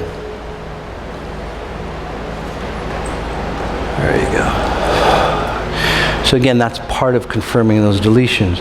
So for him, his confirming is, and again, for many of you, you're going to have your spirit guides. You're going to have your angels that you're going to latch onto. You're going to have your teachers. And I think I dropped. Just 1 second. You doing okay, buddy? Yeah. Okay. Here. How are you feeling? You're welcome. I think he looks like he's more here, doesn't he?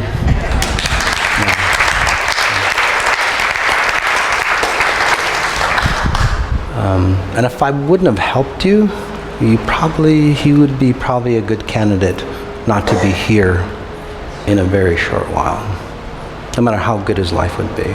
So, anyway, so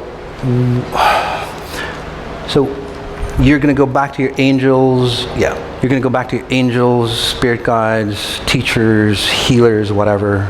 Okay? So be mindful of what kind of frequency that they're generating for you. They might not be of your best interest. Okay? If your angels or spirit guides disappear after this session with me, especially for new people, don't call them back. That's your confirmation of deletion. Okay? They weren't beneficial for you. They might have been at one time, but they could only take you to a certain level. Okay? But most of the time, again, it's like they'll perpetuate. Because the angel spirits and so on, like say, people go, I work with Jesus.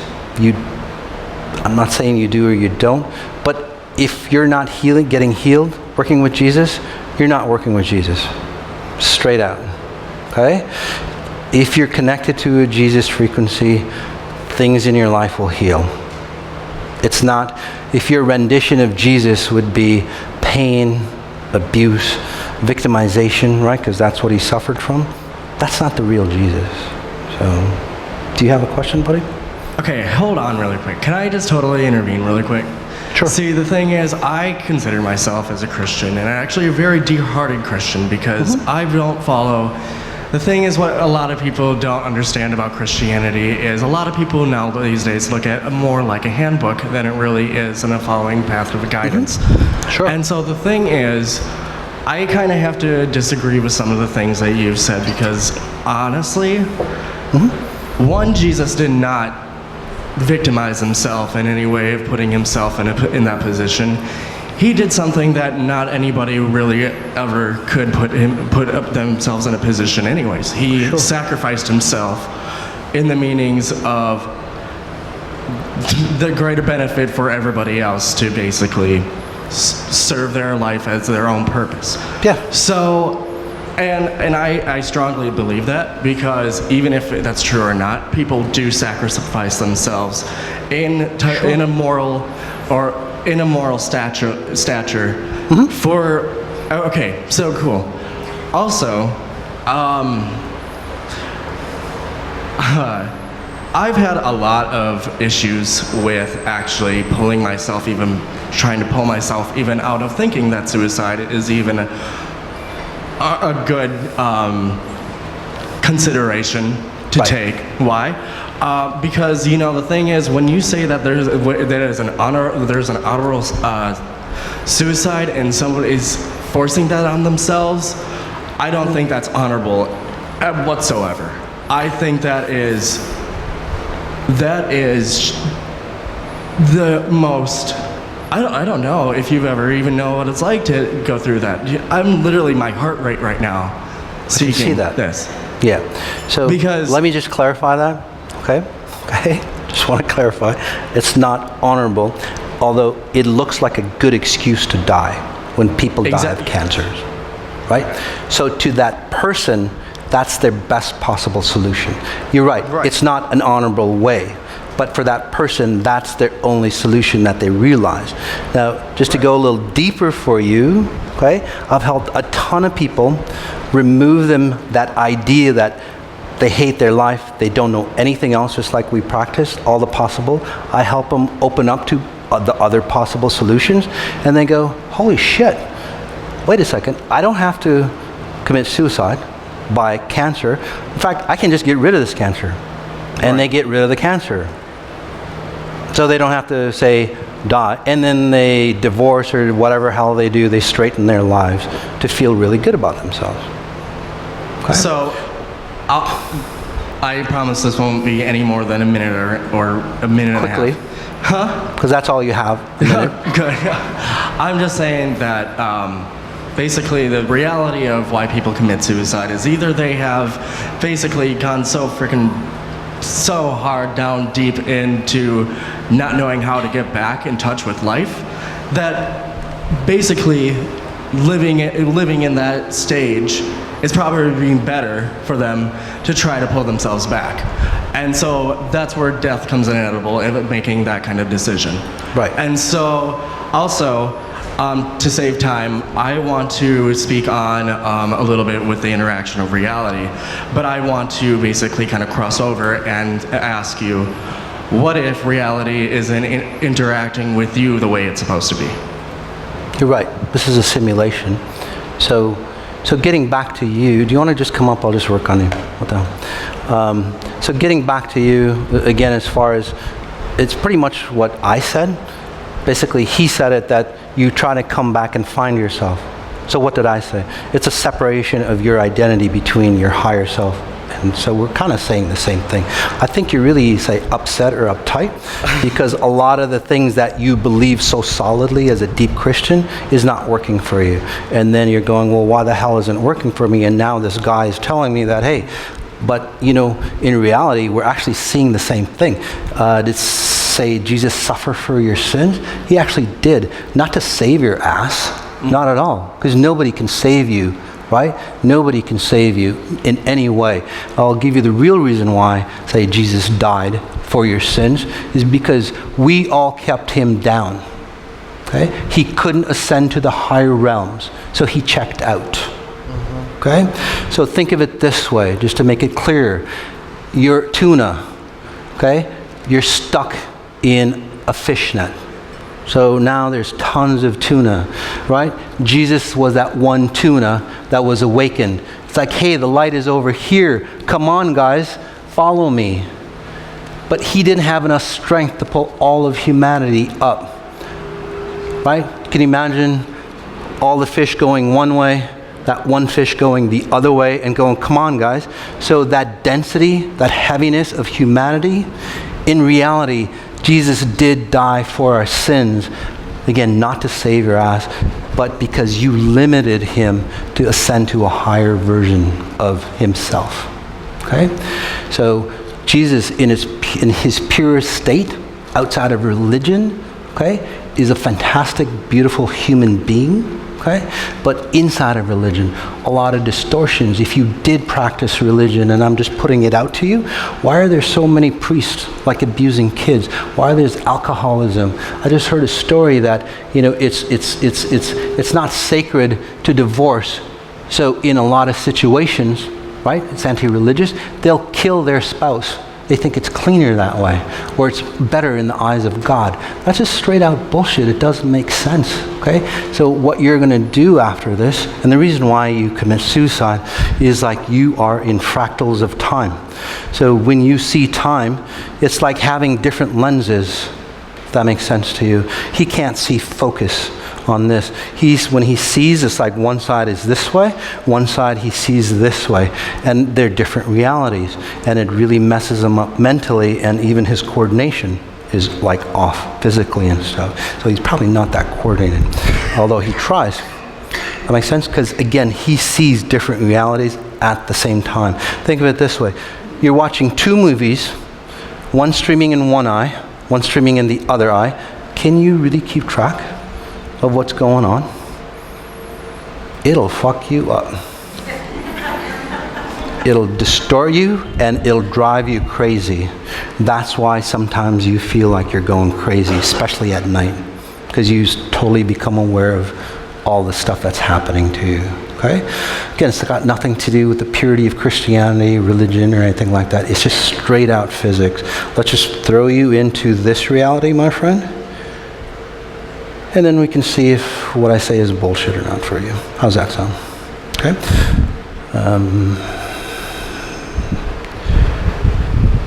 There you go. You'll probably you'll probably feel safer than ever. You've never felt safe in your life. And again, if you don't mind me reading, your dad or your families, your dad's... I know my family. Yeah. So, well, okay. So you come from an alcoholic type pattern family. If that makes sense to you? Okay. So that lineage has been passed down to him. He's got nothing to do with it. Just like a lot of things that you have, just like your heart disease or your diabetes, you had nothing to do with that choice because you weren't awakened. But he has that burden of your choice. Again, the same burden that Jesus talks about. Okay? So that's my the burden. father's alcoholism isn't biological into my sense. So, and I know I do not have addictive personalities because I've had no issues with substances. Right, because you pull away from alcoholism. Yes. So you have issues with it because you're pulling away. You're consciously saying, I'm not alcoholic, I'm not alcoholic. Literally, you're always fighting that space. You're always protecting yourself to be safe. Does that make sense?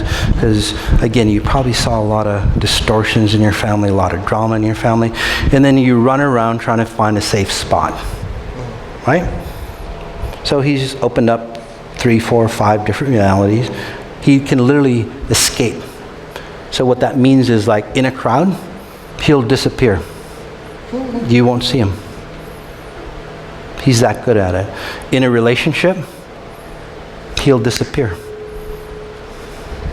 So again, I'll put you into this reality, and then you have to say, face what's going on. So it might not be the best situation, so don't go, yeah, this guy Moss worked on me, and now my life is even more messed up. Again, you have to confirm the deletion. So he has to face all the incongruencies in his thought patterns, his belief systems. Face it, see it for what it is. The best way to do that is paying attention to your physical body, not finding solutions here. It doesn't exist here. Okay, my friend? You're a nice guy. You've got a lot of potential. Just, yeah. Anyway.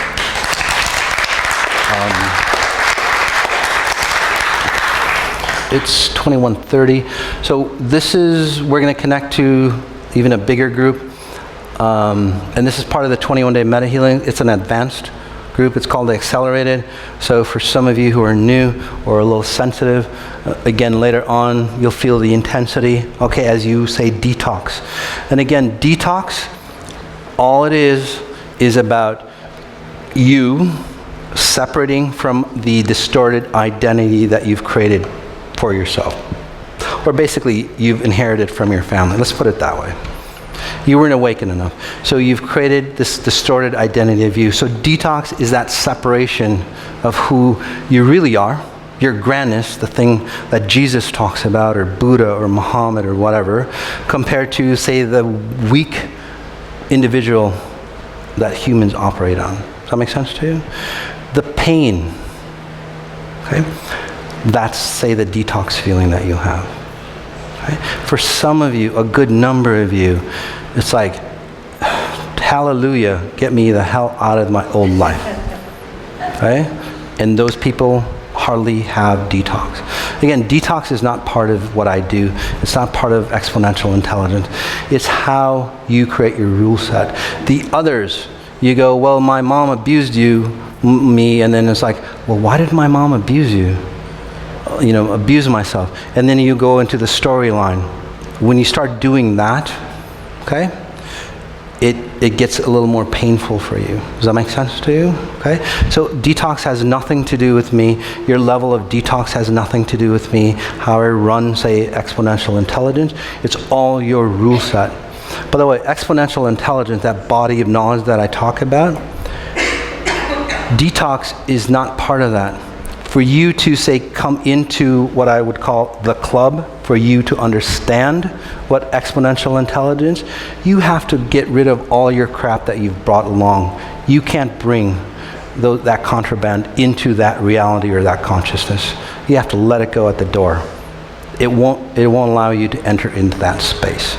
That's where EI begins. That's where it gets really fun. That's where you start to see the potentiality or the massiveness of who you are. That's where you start to, say, manipulate, right? Or design or pattern this reality the way you like to be. This is where you get, say, youthful, you get vibrant, you get, say, complete running exponential intelligence. Again, the pain and the suffering, whatever that you go through initially, is all the garbage that you should have learned to delete, but you didn't know how until now, before you enter that consciousness. Okay? So just give me a second, guys. We're going to log in, and then got 20 minutes. I know it was a long hour. Can somebody handle the recording? Just 1 second.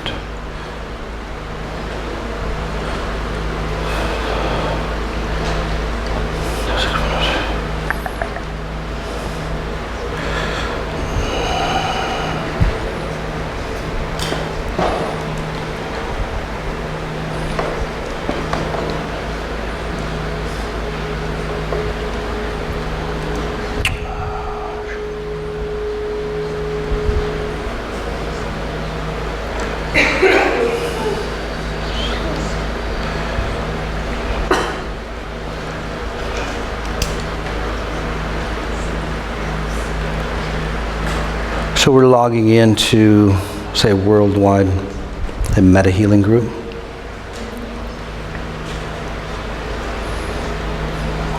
Just 1 second.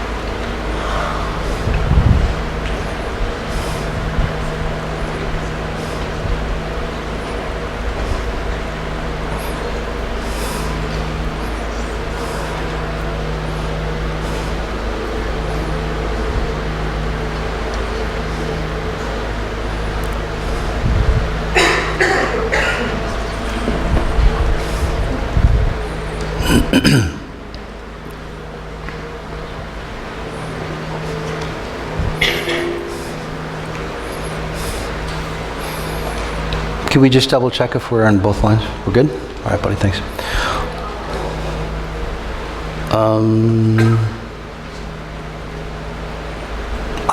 They're both connected. Yeah. Okay. Anyway, if you guys want to stand up, sit down, lie down, there's room here if you want to lie down. Let's go ahead and take a deep breath in. And those people online, welcome. We have a beautiful set of people here at the Lake Harriet Spiritual Center. So we're going to do this partly live. Got people online, and then we've got the normal accelerated class. So the accelerated class for the new people is, well, it's an accelerated class. This is where I push you into higher frequencies. Like I said earlier, this is for like advanced students. So you guys are good. So again, it just means that you clean up your life a lot faster. Okay? So it just gets a little more intense. That's all. So let's go ahead and take a deep breath in. Just notice where you are. Notice the space around you. We'll continue the concept of, say, confirming deletions, because that's what the accelerated class needs as well. We'll go deeper into that space. Strong deep breath in. Noticing where you are. Noticing the space around you. Noticing the people here. If you're here, noticing your environment, noticing that there are people on several different lines. So there's a ton of people all over the world, different time frames. Okay, so it's almost like a net, a global net of people meditating. It's a lot of people. I just want to emphasize that. It creates a lot of momentum for us. There's a lot of consciousness, let's say. And in this case, we're going to bring in a higher consciousness of purity. Again, purity or filtering. I know we've brought that in before, but this is a different version of it. I'll explain that. This will help you with confirmations of deletions. Strong breath in again. So I'm asking ourselves, well, how do I connect to pure source even stronger? Again, nothing religious or spiritual. You're asking, how do I become my best possible self? A high-performing human. Whatever religion you practice, it'll help you go to those higher states.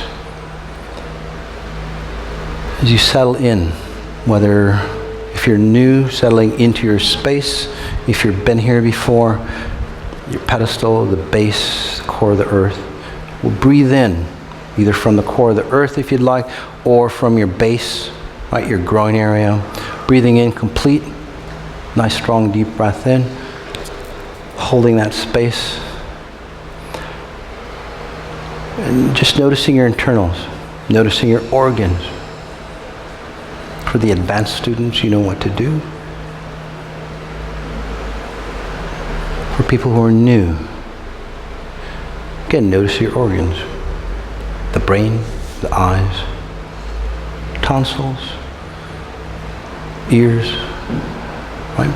Your muscular structure, the veins, the blood, the bones, all the way down into your chest, your ribs, your heart, your spine, digestive organs, sexual organs, muscles of your legs, your arms. Again, for the advanced students, go through the process that we've gone through. You can do this on your own, or you should be able to. As we take a deep breath in again, whether from the core or from the base of your spine.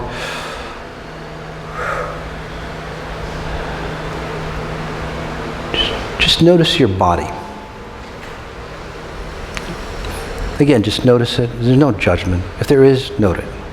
Okay? If you're overweight, underweight, whatever it is, Just notice it. Just notice your body.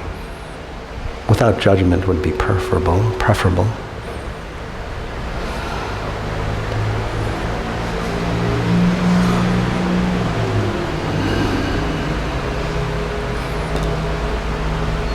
And then noticing your body, just opening your eyes just for a flash wherever you are. Just open them, close them. Okay? In an awakened state, how would your body look?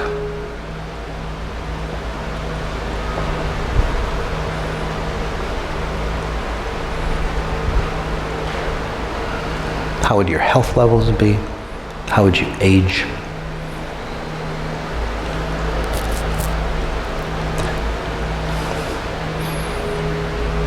So bring that into and imprint it.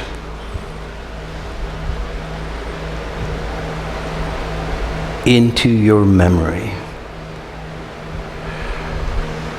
You have an ability to reach that potential. That's why it shows up.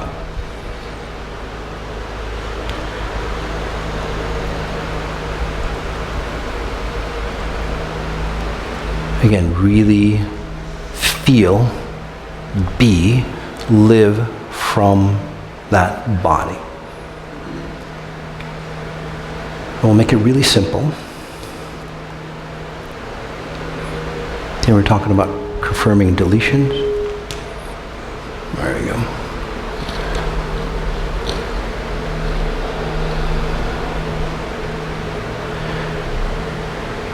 So notice your current body.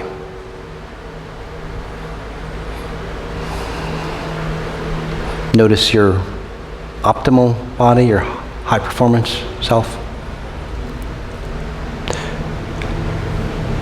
Detox, or the process of deletion, is comparing the two, where you are, where you want to go. Again, whether it's your physical form, spiritual connection, relationships, literally it all goes to your body. Because what I do, the exponential intelligence, is about 360 degrees of abundance. It's not like one aspect of your life is perfect and then every aspect is, falls apart. All aspects. Your body is a rendition of how complete you are. So don't worry about my money, my romance, my whatever. Okay? If you look at your complete body, your high-performing body, as we take a deep breath in and notice your spine. Okay, notice your spine from the top to the upper back, to the mid back, to the lower back, right down into your tailbone.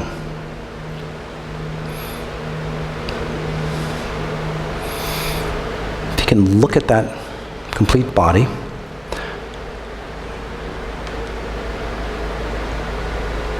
look at that face, you probably see the purity of you, not your grandmother or whoever, but you. Does that make sense? If you look at that face, look at that body, if you looked at that person on the street, what do you think their financial status would be?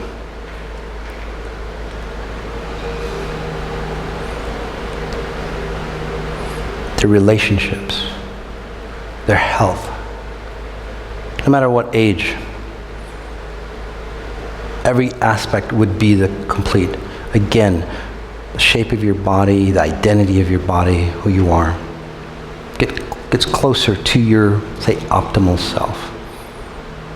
It just makes it easier for you. So as we take a deep breath in, go back into your current state. Again, judgment or whatever, if you're using judgment, don't allow it to bury you. Allow it to propel you like a successful person. Allow it to propel you out of where you are, out of the hole that you've dug yourself into. Don't allow it to dig you deeper.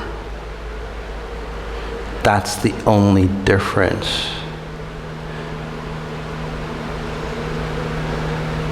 So look at all the things that come up when you say scan your body. You start hating your relationships. You go, why can't this be this way? Why can't it be that way? Just notice all that. Don't pay attention to it, but just notice on that. And then compare it to the high-performing self. Whatever is not congruent, you have to delete. So when you go back to your physical, your real, your body here,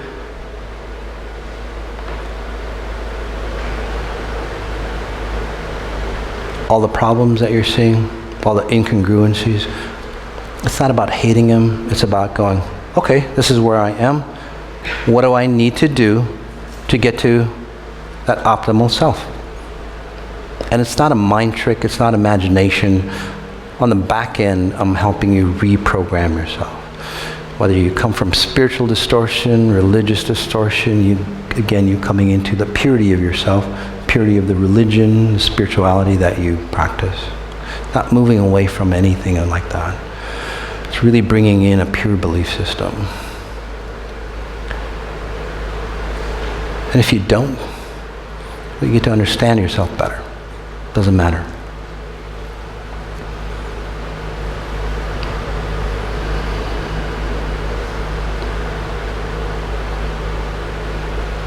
So noticing the space.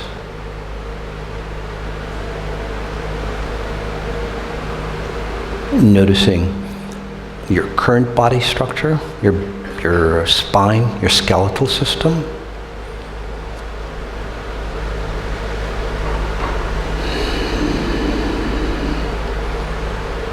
Noticing a higher version, a rendition that already exists in a reality. It's real for you. That's why you're seeing it in this case. It's already there for you. On the accelerated, we talked about how to get there. Here, I'll just help you connect.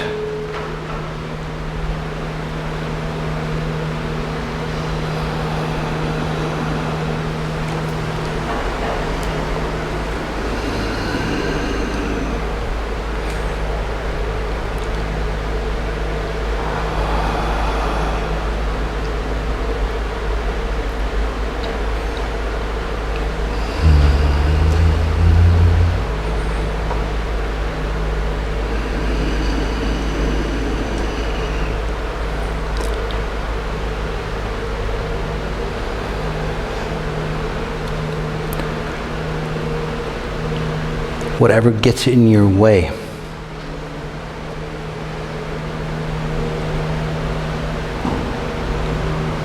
Say like you're creating a road trip where you are now, where you're gonna go.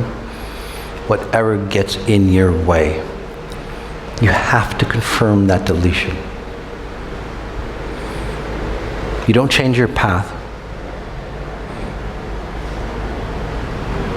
You clear the path.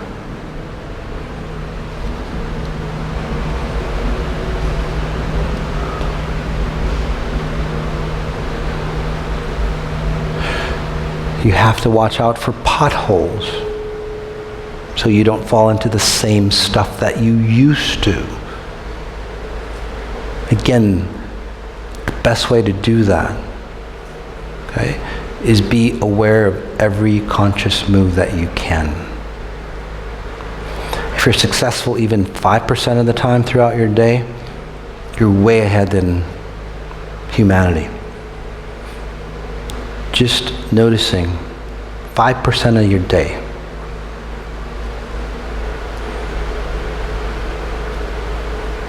And the patterns you run, especially after this, it'll just like peel away from you.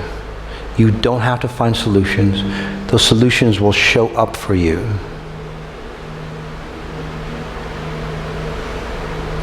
All you have to do is pick the right solution. I can't do that for you. For a good number of you, As we take another deep breath in, again from the base or from the core.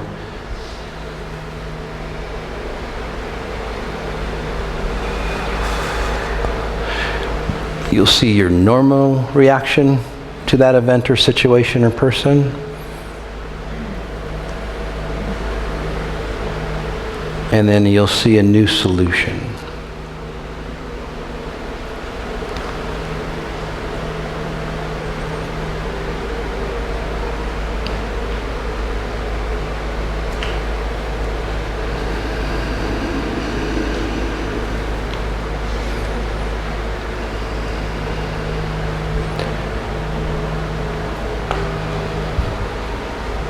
Just going to lightly work on the first group here.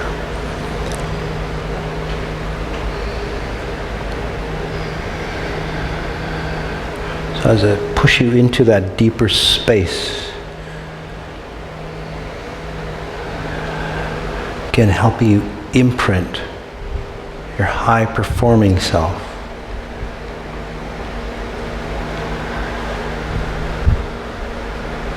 All you have to do is pay attention to your environment, pay attention to you within your environment. That's it. If your mind starts to wander, pay attention to your body as it wanders.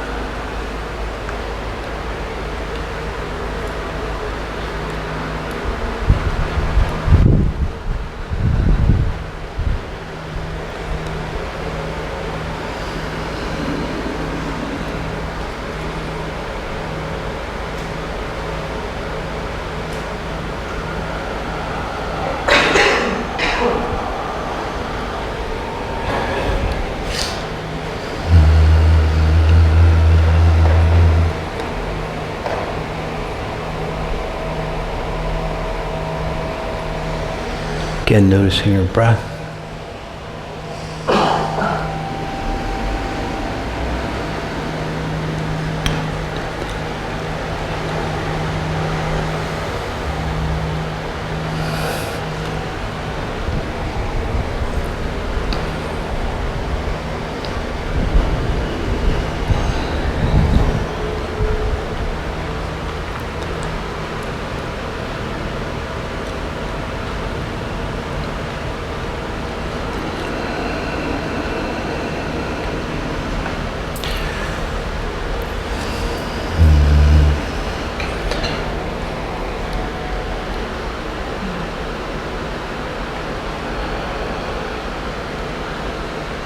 And again, if something is not working for you,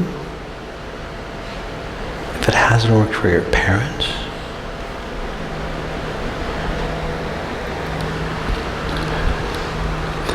it's probably not going to work for you. So just wait for that answer. Don't make a decision. Again, scanning all of you.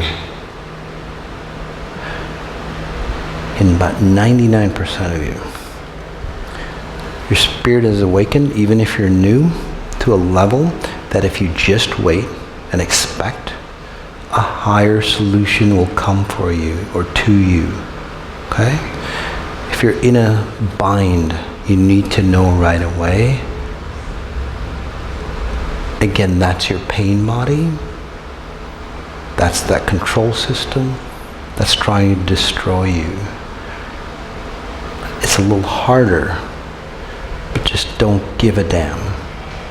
When the time comes for you to find the solution, it'll come to you.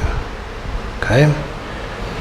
Remember, those people who are controlled, fearful, controlling,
noticing your breath.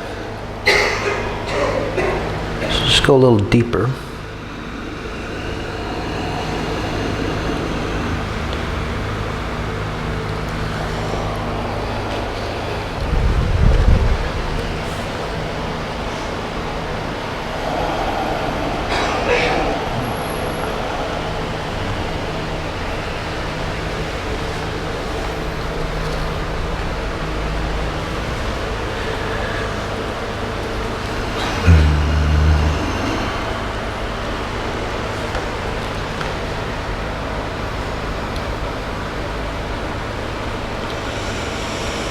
As a note, part of detox, especially for new people, again, if you're controlling, afraid,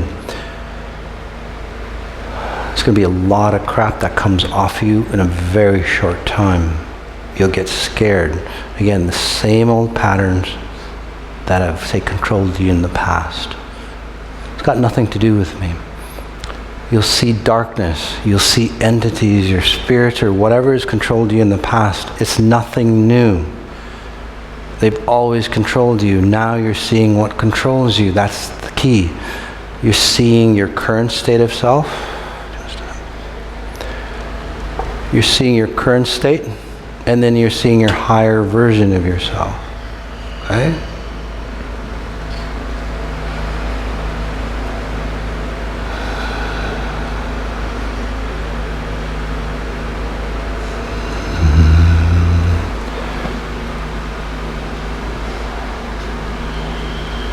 So whatever you see has always been there.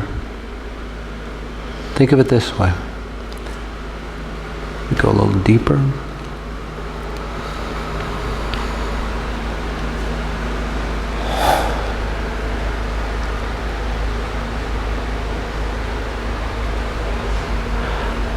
It's a dark room. You've lived in a dark room. EI is like that flashlight. Can I take this?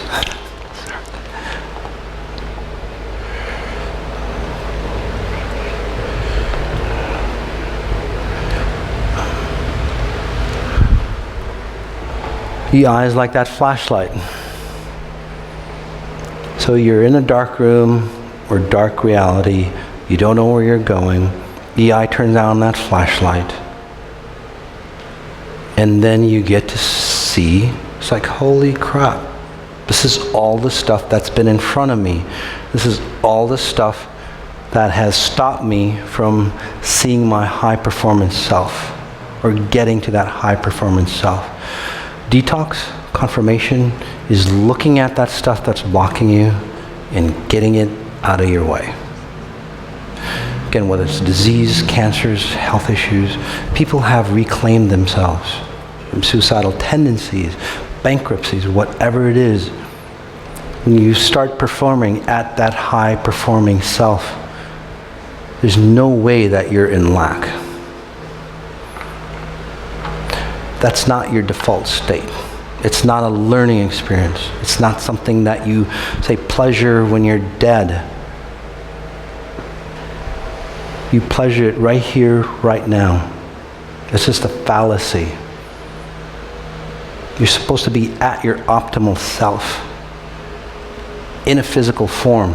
So when you die awakened, and you catapult to even higher, say, heavenly realms. Okay? Does that make sense?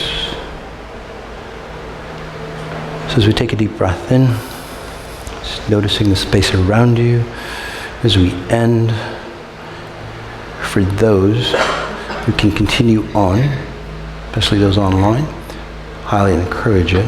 For those of us that can't, you know what to do on the accelerated. For those that are here or new, again, just opening your eyes, just exhaling, just releasing all that garbage for you, shaking it all off, coming into your new space. There's one more concept that I want to talk about, confirmation of deletion. Okay, and you guys on the accelerated can stay on. You guys have seen telephone poles, right? Telephone poles? Good. So There's wires in between. Does that make sense to you guys? This is how important confirmation of deletion is for you, okay? The only difference in this, say, scenario or example is that, say, the height of the telephone pole denotes, say, the strength of, say, that distortion in you. Okay? So the shorter the telephone pole, say, the less impact it has on you. Does that make sense to you? Okay? So there's going to be different heights in your reality. Okay? So when you confirm a deletion, and this is why you have to be like really aware. So say you knock down a telephone pole, but because it's connected by wire with the other telephone poles, that telephone pole won't go to the ground. Does that make sense? It'll stay standing up. Okay? The same way with your habits, attitudes, patterns. It's a pattern. It's that line that keeps all those telephone poles connected. That's that pattern that I talk about. Okay? So when I say that even the most minute detail of a pattern has to get deleted for you. Okay? So say, for example, that you get abused and walked on. Okay? And then I help you delete that pattern. Now it's easy, say, to resolve a situation with, say, your spouse that abuses you, your coworker, whatever. Does that make sense? Those are the higher telephone poles. Okay? But again, all the other times that you abuse yourself, by not paying attention, by not eating right, and by not doing all the other stuff that you abuse yourself, those are the smaller telephone poles, and they add up to really high issues. Okay? Or say a counter person, say, disrespects you, and you go, well, that's okay, it's just a counter person. It's not okay anymore. You have to say something or stand up or something to that effect, or take it in and go, I see that they're running off my old pattern, and that's why they're disrespecting me. You have to, say, acknowledge what they just did. You can't go, well, they must have a shitty day, or they're whatever, and then you try to, say, analyze or, rectify that problem that they're having. Or if your husband drinks and stuff, it's like, well, he's got drinking issues, or he came back from a drinking family or whatever, and that's why he abuses me. There's no excuse like that. Even if you can't do anything about it, acknowledge that that's the pattern that you're accommodating. Does that make sense to you? Okay? Just like that telephone pole. If you don't knock down every pole, or at least, say, get to a point where it creates momentum or enough weight, that pattern will still exist in you. Is that clear? So you have to knock down as many, say, telephone poles for that pattern to completely, say, topple over. And then, like many of you are seeing, once it topples over, all the other bad habits, say, for example, eating, okay? Say you hate to exercise, but you need to get in shape, for example. You delete that pattern, and then it happens all the time. It's like, Moss, I really like exercising. It topples over everything, and then you gravitate to those things that naturally help you get in shape or eat properly. There's no willpower issues, there's no addiction issues, they're just like literally. So the key is, overall, is that you have to topple, say, enough telephone poles to slam that thing to the ground. Okay? So the most minute detail, don't let it go. If it comes to your awareness, there's a reason why it comes to your awareness. Do you know, in companies, it's not the big things that ruin companies. Things go defunct, that, sales and all that stuff, right? It's the little habits of that person. It's the little things that they don't do or do every moment. So watch out for those little things. From the moment you get up, that's what I'm saying. Be aware, be conscious of your space till the time you sleep, and then even during your sleep for some of you, because you get possessed or controlled at night. So be aware of your, say, sleep. You can practice that. They call that some kind of sleep. But anyway, does that make sense to you guys? Okay? So again, Be mindful of every little habit, especially when you're alone. All the things that you do when nobody's watching, your consciousness is watching, okay? The most important person, okay?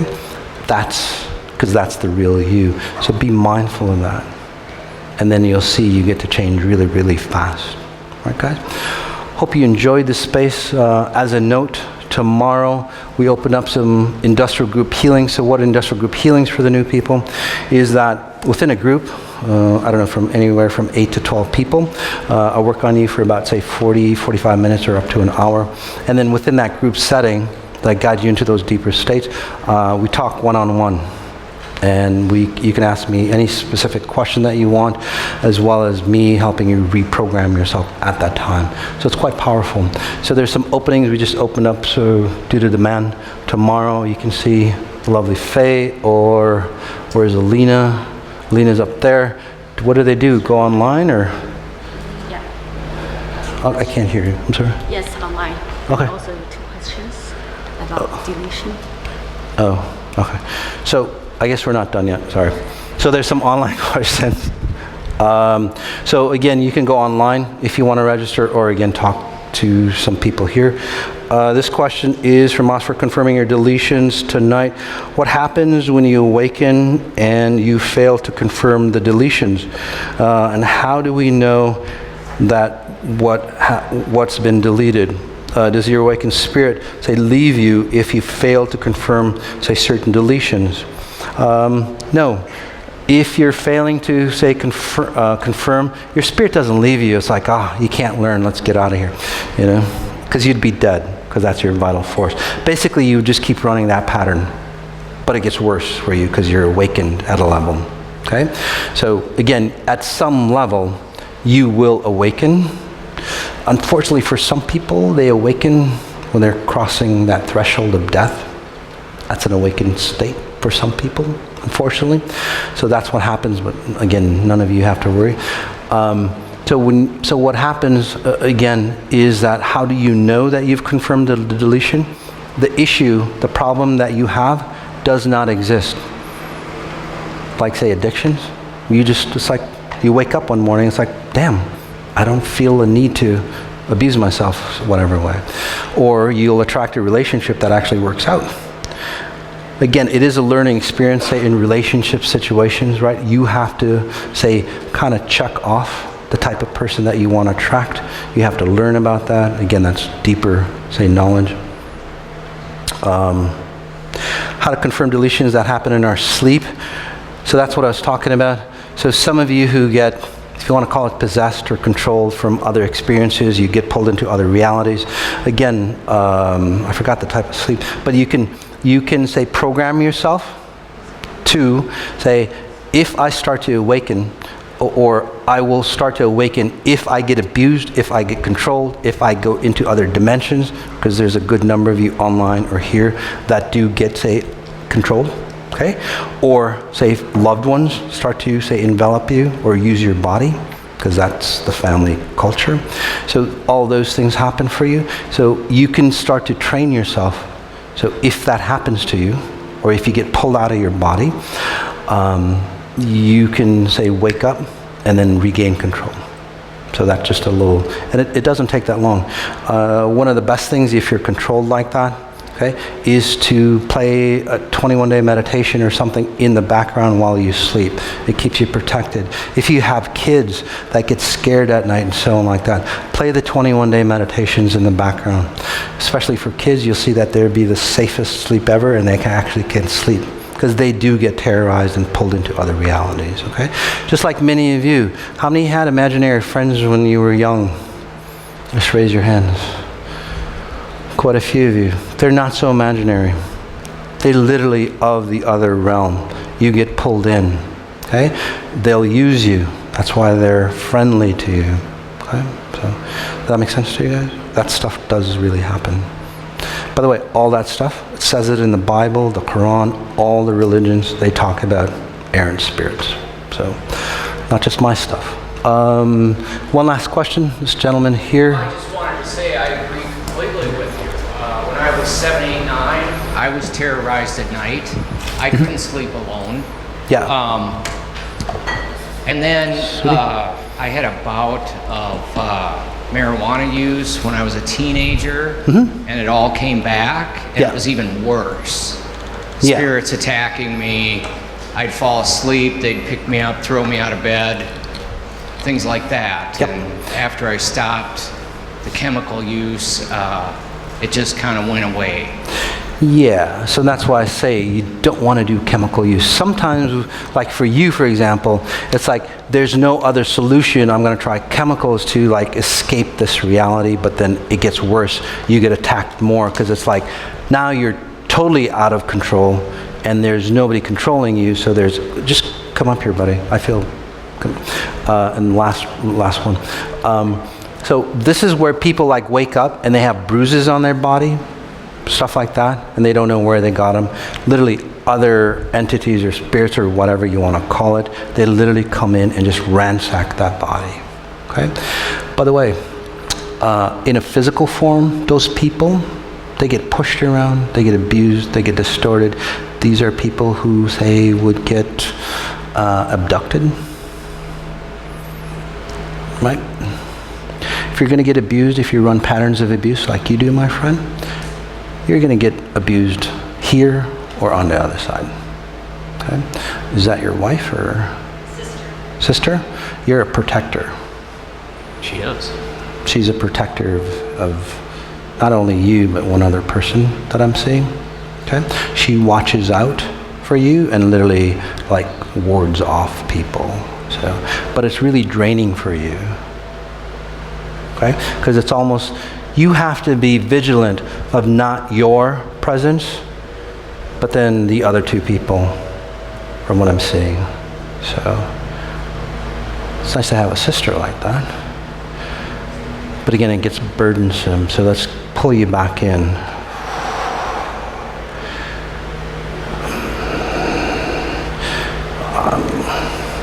It just seems like your mother, your father was non-existent in your life. I lost them at a young age. Oh, okay. So Relatively young. yeah. So what he was saying that they lost them, their mother, father, at a young age. So basically what happens is when you lose that anchor as a young person, you start to float around time, trying to find yourself. You literally, there is no anchor or no coordinates. You just like float into different realities. And again, you're so lucky. Otherwise, you might be in a psych ward or whatever, because you'll get so pulled out. Does that make sense? Yes. Sometimes it's like you get so far pulled out, they won't let you go until she kind of actually feels it. Even in the middle of the night, she'll awaken. And it's like, oh, something's happening to my brother or whatever. You wake up, she pulls you back. It's that close of a connection. So again, that's where that originates from. So let's pull you back in. Let's tie you down. So as confirmation that I tied you down, you're going to feel the pains and anxiety of this reality, because you're going to have to, say, work through them. Does that make sense to you? You can't escape, because that's what you do. You escape from life, because that's how you've learned. It's not a big issue for you. You actually would love to, you actually start falling in love on how to, say, solve issues of your problem, because you're actually here and feeling life for the first time after this, and it's very quick for you. Does that make sense for you, my friend? Yes. So very highly intelligent, loving, caring, and everything. But you would never experience that, or he'll never experience it. You'll never experience it from him if, again, if you don't fix that one little problem, time coordinates. So let's put you into your body.